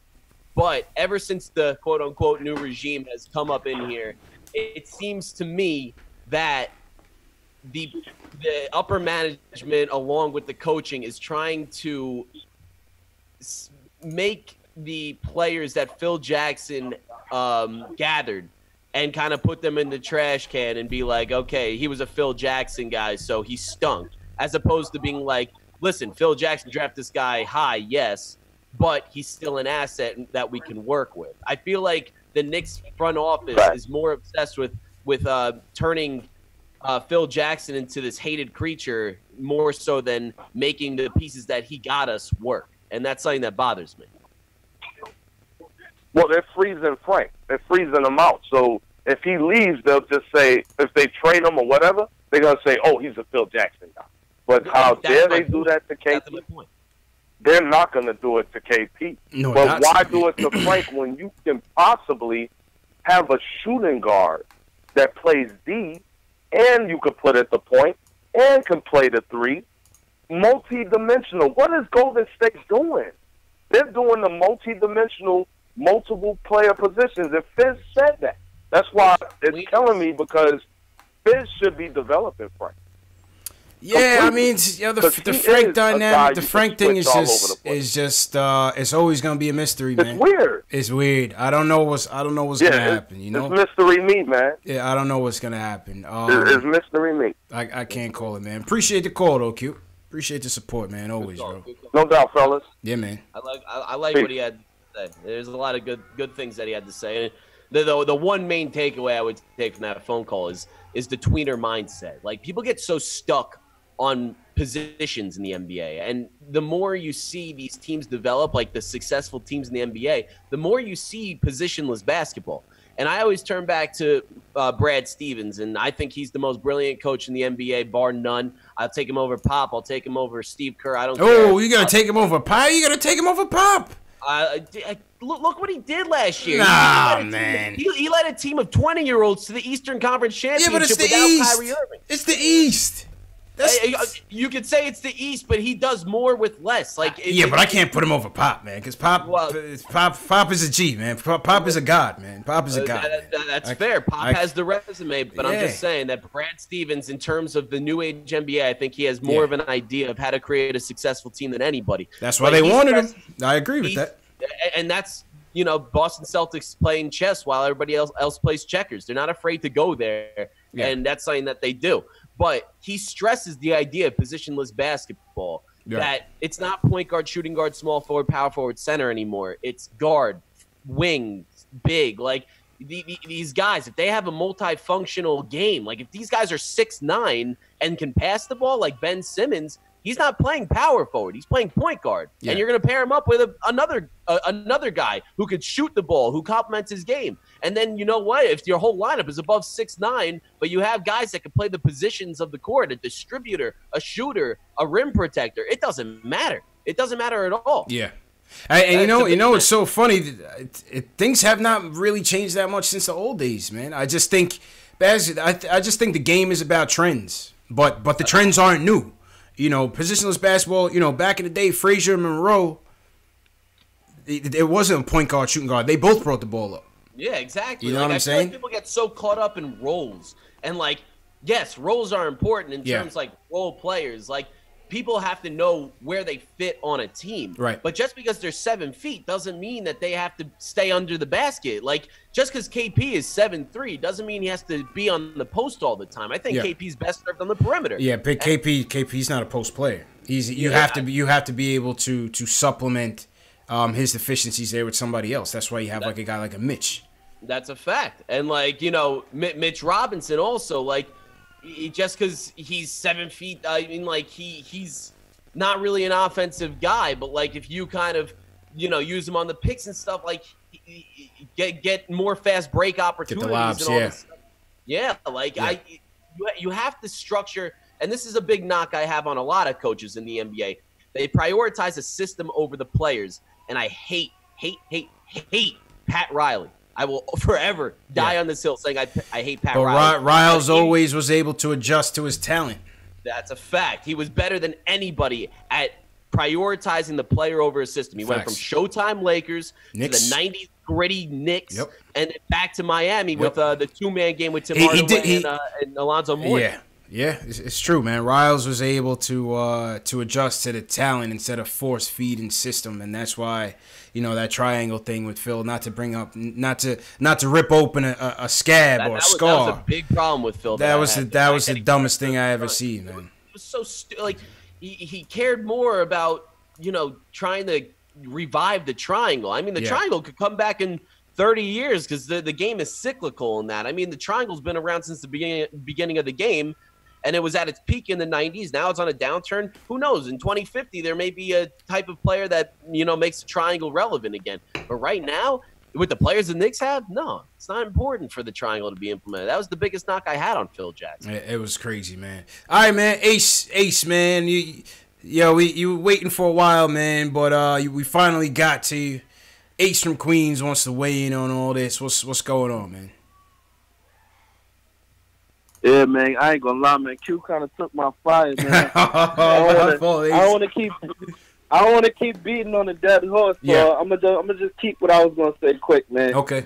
Moutier and Frank aren't the guys, so let's just everybody in the chat, let it go.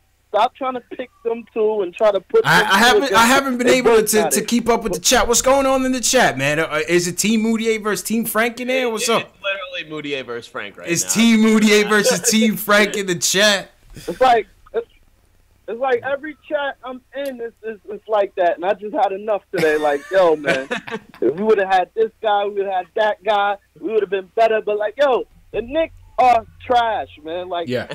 Everybody except for Knox, KP, Mitchell Robinson, and I even give Trae a break. You feel me? Mm-hmm. To me, it's trash on the team.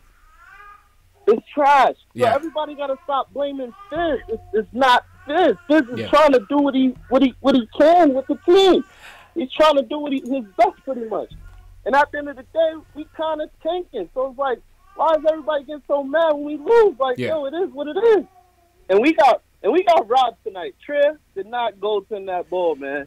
What you think, Jake? I thought it was coming down. I thought it was coming down a little bit. I thought it was just starting to turn when ISO blocked that shit. Sometimes you forget how big these guys are, and from the vantage point that Thomas Bryant was in, like that ball was going down when it left his hand, pretty much. That's what it looked like to me.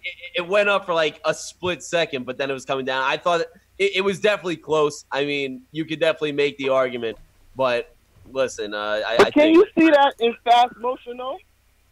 In fast motion, no. In slow motion, it definitely looked like the refs were like, well, let's get this Knicks L real quick. Like the fact that he made that call. Yeah, like it was like the refs was a part of the tank too. Like, yo, man, Adam Silver made the call. Like, nah, we got to make sure to get a good kick this year, man. Nah, man, they played hard. Let's get this out of here, man. Yeah, man.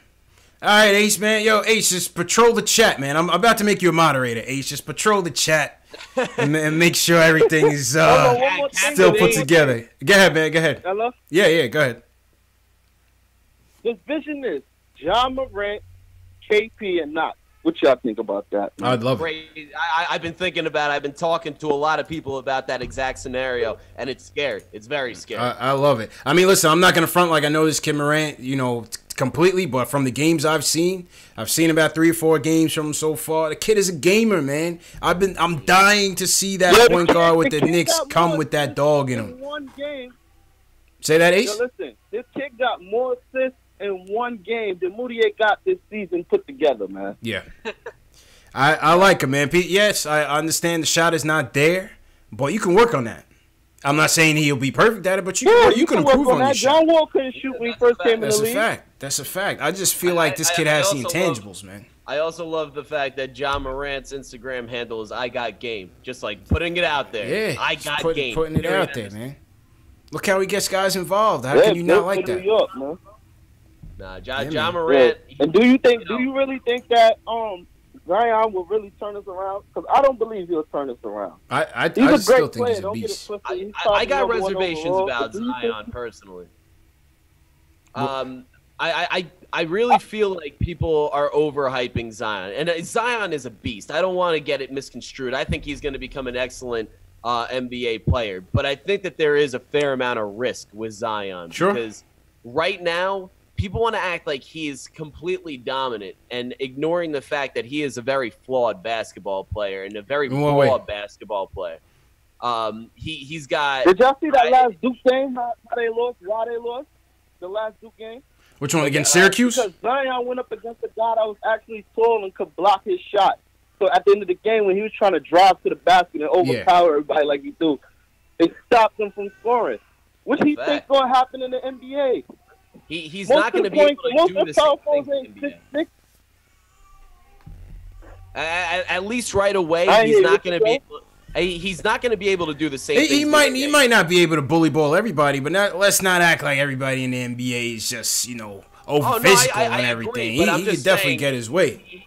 He's not going to be the guy that steps into the NBA and performs like a guy like Luka Doncic is. If you're going to look for a guy that's going to be, a player right off the bat, I would say go with John Morant or R.J. Barrett. Those guys' games are a lot more refined than Zion. However, Zion, his ceiling is unreal. Like, his ceiling is endless because of that athleticism. I'll take the chance. I'll put it that way. I'll take the chance. Listen, that's fair. I understand his flaws. I understand his flaws, but I see a guy that has court vision. I see a guy that can defend. We want to play defense, right? I see a guy that can be a two-way player. I see a guy that can pass the ball well. I see a guy that has speed, athleticism. Of course. I'm just talking about if we get the number one, which is the obvious pick. You know what I mean? I don't think you're gonna go. I don't think it's as obvious as people make it out to be, personally. I mean, Zion. If we get Zion, right? Yeah. I'll let him go. You go, man. If we get Zion, what's the lineup with Zion? What's the starting five? Well, that's the interesting part. That's an interesting point, Jake. I think it would be something like Frank. Because is KP ready to play the 5 full time? I think he is. I think he's going to come back. Frank is not starting, man. Frank is not starting, man. Frank is not starting. Frank doesn't want to start. Okay, let's put a question mark at the 1. At the 2, we have Timmy, right? Timmy, Timmy, Dotson, someone. At the 3, you're going to go Knox. At the 4, you're going to go Zion. And at the 5, you're going to go KP. That's what you have to do that. It's not a bad lineup, honestly. And see how it works. You would have to see how that works first. But you know, KP don't want to play the 5, though. That's the problem. I don't think he wants to play the 5, Jake. I don't think he wants to play the 5. Yeah. I disagree. I think he's full time. And I think that's why we got Mitch, because they know KP don't want to play the 5. So that's why we probably drafted Mitch. I think that's going to be an interesting question. And I think when they're at the negotiating table, they're going to have to find that out. You know what I mean? Like, where's his head at in playing the 5 full time? Because the rumors were it was that he wasn't happy with it. Yeah, I think, I mean, my ultimate view for KP is at the 5. I haven't seen anything that makes me think that he doesn't want to play the 5. When he gets placed at the 5, he plays well. Maybe a little bit bullied, but, like, he's taking the whole year off. All he's doing is working on his body while that knee heals. You gotta remember last season. When he was playing the 5, he was crying in the interview talking about when he plays the 5, he gets tired, and the guys beat up on him. Right. Remember that. Right. But I do think that next year he's going to come back and he's going to look very, very different because he hasn't been able to do with a torn ACL. It's tough to work on stuff that he probably traditionally was. He was probably in the gym working on his upper body more because he can't really do much with his legs in the meantime. He probably worked on his standing jump shot, just keeping his touch fresh, but also being in the gym and working on his upper body strength. I truly believe, and I hope I'm not being a Knicks homer in saying this, that Kristaps is going to come back and he's going to look a lot different. He's going to be a man. I hope so. He's going to be a man. He's going to resemble a lot more like the one thing I want from KP. All right. Yep. The one thing I want from KP when he comes back is for him to be a rebounder, man. You cannot be 7-3 and coming out of games with 6 or 7 rebounds, man. That's all I ask for. Well, I got one thing to counteract that argument. The one thing about KP, the one thing about KP being a rebounder is that he has been paired along with Enes Kanter last year, and before that it was Robin Lopez, and those are 2 good rebounding centers. And also KP, the way he's been used so far is around the perimeter, so it doesn't really open up a lot of opportunities for him to get offensive boards. And even at the 4, he's guarding more perimeter players in that sense. So I feel like the players that he's paired along with take away a lot of the rebounds that he could potentially be getting. But you're not wrong in saying that he is not a great rebounder because he's not. But I feel like that's also going to come with strength. And when he comes back from the injury, he better come back strong. Like, that's the one thing I expect from KP. And if he doesn't, I'll be disappointed. I want him to come back stronger. That's you gotta hope so, because and appreciate the call, Ace. We're just gonna wrap up shortly. You gotta hope so, man, because that was the thing. Say what you will about Phil, that was the thing that he was most leery about in drafting KP, was how he was gonna hold up at that 7-3 frame, you know, at his style of game. So, but I hope the best for KP, man. I hope the best for KP. But it's just gonna be interesting. You still have to go with the best play in the draft. If they get the #1 pick, I don't see how they wouldn't go with Zion, try to figure it out, and make it work in the end. You know what I'm saying? Zion, I like Zion a lot. If the Knicks end up getting the first pick in the draft and they draft him, I will not be upset. Don't get this misconstrued. I think the kid is unbelievable, and I think he's very well deserving of a first pick in the draft. But I'm just saying, in terms of hypothetically, if we land one of these marquee free agents, whether it be Kevin Durant or Kyrie Irving or something, and we're kind of ready to compete in the East and make a little playoff run, I think we're better served with R.J. Barrett because his game's a little bit more refined. He's also a matchup nightmare type of guy, 6'8". He can handle the ball. He can shoot. He's got a very refined game and a lot to work with. Or Ja Morant got a refined game. I think Zion's going to take a little bit more time to kind of develop. But when it comes to superstar potential, I think Zion's got it in spades. I think he's going to be I agree. more than okay. But he's got to work. If there's one thing that concerns me about Zion, it's the jump shot, because the jump shot is just plain not good right now, and the form is weird. He doesn't even, like, for a guy that could jump 50 inches at 280 pounds, he doesn't jump when he shoots the ball. And at 6'7", he's on the ground. He's on the ground. He's 6'7". That shot's going to get blocked in the NBA. So he's got to work on his form. So Zion, again, wouldn't be upset if the Knicks draft him. No, I don't want to. I don't want it to come across like I'm hating on Zion or anything. Absolutely not. I'm just saying that if we're ready to compete in the Eastern Conference, like if we land KD, we should absolutely go for a guy like Ja or RJ as opposed to Zion, in my opinion. And that's why I said this before. I think it would behoove the league to make free agency first, like the NFL. Right? The NFL free agency's first, then the draft. Yeah. No, yeah. I mean, it screwed over the Cavs 1,000 times over. Exactly. It got them LeBron James back when they got the first pick in the draft, but then LeBron came and he made him trade that for Kevin Love. It is kind of weird how it's done. I feel like the teams should be more formulated for the draft so they know what they need in free agency, because sometimes it turns into a big cluster heap. Like it's just like it's tough. It puts the front office in an awkward position for sure. True. I agree with that, man. All right, we got 15 minutes left. Let's get into these rapid-fire news real quick, Jake. Just give me a quick takes on a couple of these trade rumors. Shout out everybody in the chat. Park CICU, GN Drezzy, Sean Parker. Everybody watching on Twitter, on Facebook, on Periscope, on Twitch, on KnicksFilmSchool.com. I'm posting and toasting. Shout out to everybody who's been supporting thus far. Hit that thumbs up button for your boys. Subscribe to the channels. And, yeah, man, this is the post-game show, doing live post-game analysis and fan reactions after every game, featuring live callers. Plug my mic for a second. Yeah, it's all good. All good. Well, did you say anything? No, not yet. All right, so first trade, real quick. Sixers were interested in Vonleh, was the rumor. They've later shot that down through many reports. Bottom line is, would you try to put Vonleh on the block? Given his contract situation and given the need to build more assets. 90 seconds. Don't worry about that timer either. Just go ahead. I said plenty of times that I wouldn't mind. I just don't see Vonleh being a Knick next year. I think he's going to get a decent-sized contract that I don't – he's not a guy that I would necessarily be upset if the Knicks brought back.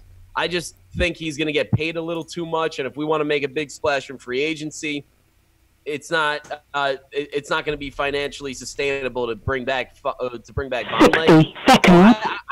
I would definitely shop Vonleh if I were the Knicks. I would see what we could get. If we could get like a draft pick or two, maybe. I mean, a young player, something like that, a cheap player who's under contract for a couple more years. Why not? I would definitely look.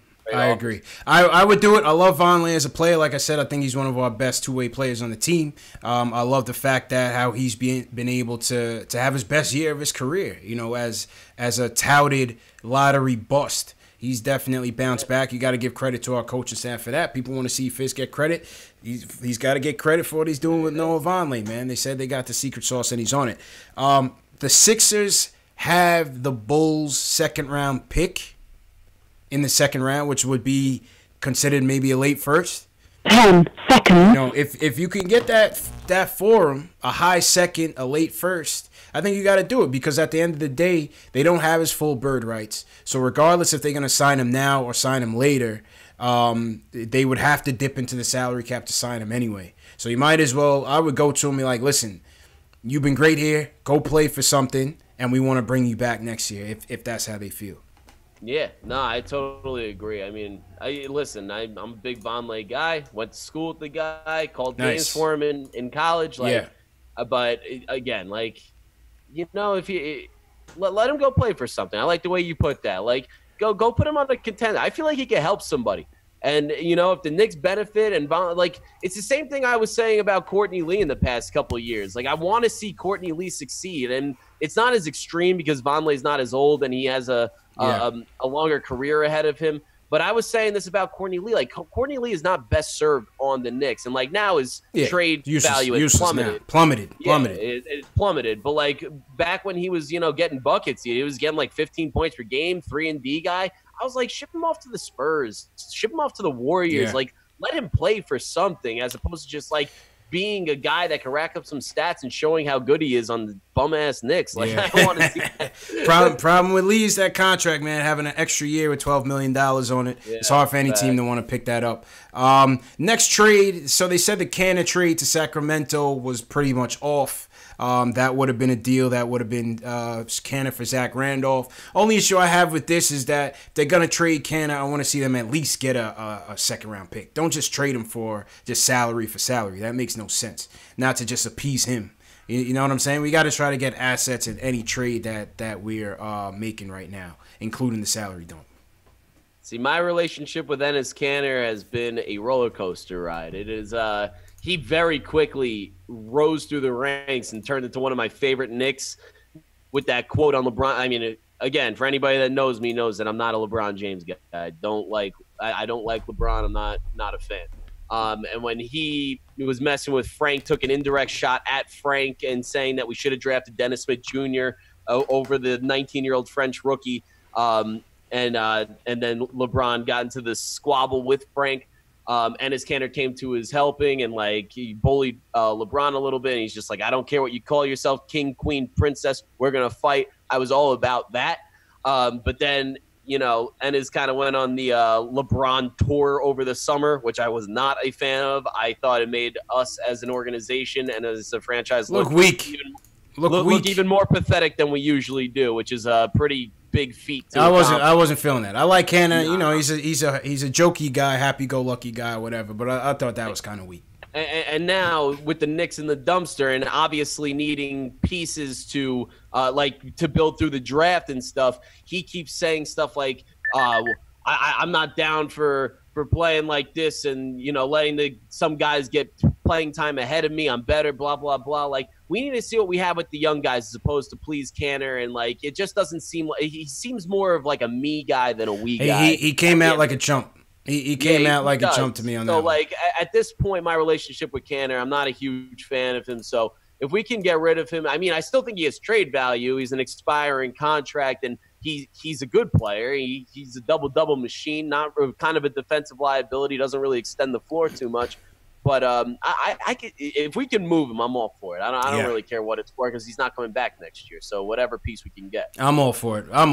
And before we get to the last one, in all seriousness, hopefully everything is cool with him. He's been beefing with Turkey, and Turkey Glue got beef with him, and that's something I don't wish on him. I don't want him to get back to Turkey. Craziness, I'm not a fan of man. Basketball, but as a person, he's standing for something bigger than facts. Yeah, something we can't relate to, man. But Adam Silver was interviewed in London, and he said he's standing with him. NBA standing with him 100%. So good. That's cool. So shout out Canada. All right, last topic, and we're gonna try to get to our last call as well. Last topic was this trade rumor. Had everybody on my Instagram talking. Had over 200 comments on there. You weighed in on there, or either you or your brother. I think it was Michael, but yeah, but we both feel similar. All right, so we got about 5 minutes left. This rumor regarding Dennis Smith Jr. being on the block. Knicks fans are looking at it. Trade Frank, right our wrongs from last year's draft. If they could try to put Timmy in there for Wes Matthews' expiring deal, so you clear up the cap space, you get a more talented point guard. Where are you on this topic, Jake? Listen, in the proposed trade, it's Dennis Smith Jr. and Wes Matthews' expiring contract for Frank and Tim Hardaway Jr., which in that case, I say you pull the trigger in a blink of an eye. I don't think it's a real trade proposal. This is just pure conversation. Yeah, unless like the Dallas Mavericks are like low-key desperate to get rid of Dennis Smith Jr., which I don't know why they would be. I get his fit alongside Luka isn't ideal, but he's still a good player, and I still think that you could get a ton for him. Yeah. But like, if you have the opportunity to get rid of Tim Hardaway Jr.'s contract, you take that opportunity. And I played it again. I like Timmy, but that contract is an albatross. It's crazy. Like it's not suited for him. Yeah. And also, swapping out Frank for Dennis Smith Jr., I think it would be a trade that would kind of benefit both teams in that sense. Not so much the Wes Matthews, Tim Hardaway Jr. aspect, but the Frank and Dennis Smith Jr. Like Frank would get a fresh start with Dallas, play alongside Luka, which the offensive duties would kind of be relieved from him. Like that'd be an interesting pairing. And he's more of a distributor. He's more of a defensive player. He can complement Luka better than Dennis Smith can. And on the Knicks side, I feel like Dennis Smith Jr. would fit well with the Knicks. He would love being in Knicks. He would be in the middle of Manhattan, obviously, in the which is what I'm scared of. I'm scared of that. You're scared. I'm of that? scared That's of fair. that. Because to me, But I feel like it's buyer's remorse from Dallas already in the second year. He's a rookie damn near still. And for them to be able to say that he's on the block and not even, that's not a rumor. It seems to be true. No, Like, I think it's absolutely true. you know what I mean? You want to tell me that this kid can't gel with Luka Doncic and we're only a half year into this kid's, something is wrong, man. Something is wrong that they want to bail on this kid that fast. I don't trust it. Yeah, it's fair. It's definitely fair.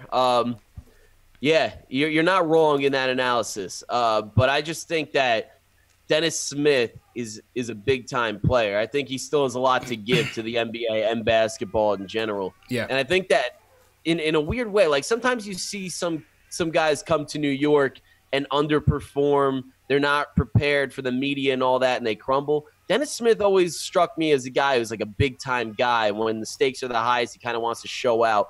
And I think that's part of the reason why he didn't mesh with the Mavericks so well, because when they got Luka, Luka's like the undisputed #1 on that team, and that's not going to change. Yeah. But Dennis Smith, he could kind of be a baller for us, and I feel like he could become kind of like one of these Knicks legends. You know, he would be so beloved. I don't know, man. I don't know, man.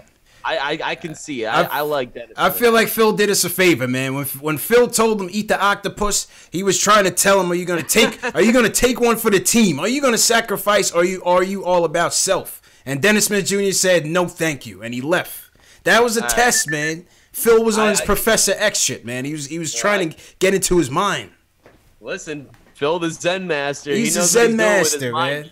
You know, he knows what he's doing with the mind games. I love that analysis. I don't like it. He might have been sleeping at the practices, but Phil's cerebral, man. He's cerebral. Nah, you know? Even when he's sleeping, he's more awake than 90% of the world. Yeah, he's woke. Like I said on Dennis Smith, I just think it's buyers beware. It's buyers beware, but at the same time, if you get rid of Tim Hardaway Jr.'s contract, I still think you do that in a second. Yeah, well, the Timmy contract, I'm not averse to necessarily. Although I would like to see, I think he could be a 6 man once you get more pieces on this team and move him further and further in terms of priority. But I wouldn't be averse to that. You can always, I think it would be like the pinnacle of comedy in terms of like LeBron James situations, saying that, like, literally going out of his way to say that we should have drafted Dennis Smith Jr. Over Frank Ntilikina, and then the Dallas Mavericks accepting a trade, taking on a horrible contract just to get Dennis Smith Jr. off their team. It would be the classic pinnacle of like what LeBron James' statements are in terms of GM LeBron. Classic, man. And that's the show. Jake, you came through on your first post game. This is your opportunity to promote your channel. Say your last words. We got 1 minute, man. Go ahead, man. 30 seconds. Go ahead, bro. All right.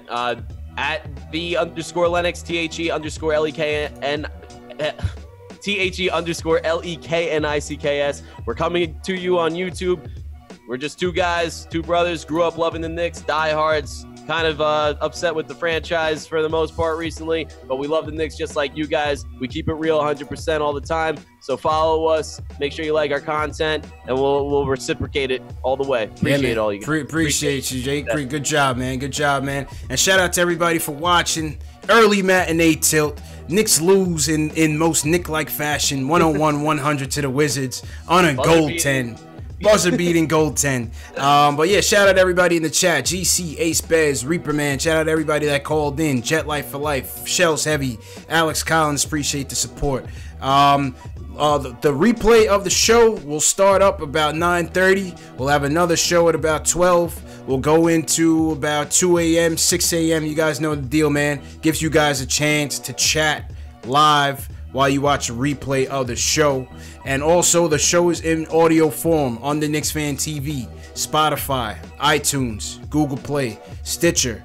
We're in podcast form. So for you guys that like to catch it in audio, make sure you subscribe to the channel on those audio platforms.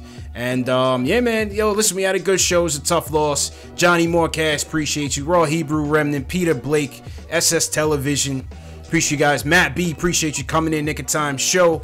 And yeah, man, listen, tough loss for the dudes to come back to across the pond, but another win in the tank. That's all you could ask for, man. holster it. Yeah, man. So we will just hit that thumbs up button one more time for your boys. Subscribe to the channel. Subscribe. And I'll catch up with you guys next game, man. Post game live. CP, Jake, Jay Ellis. Have a good one, people.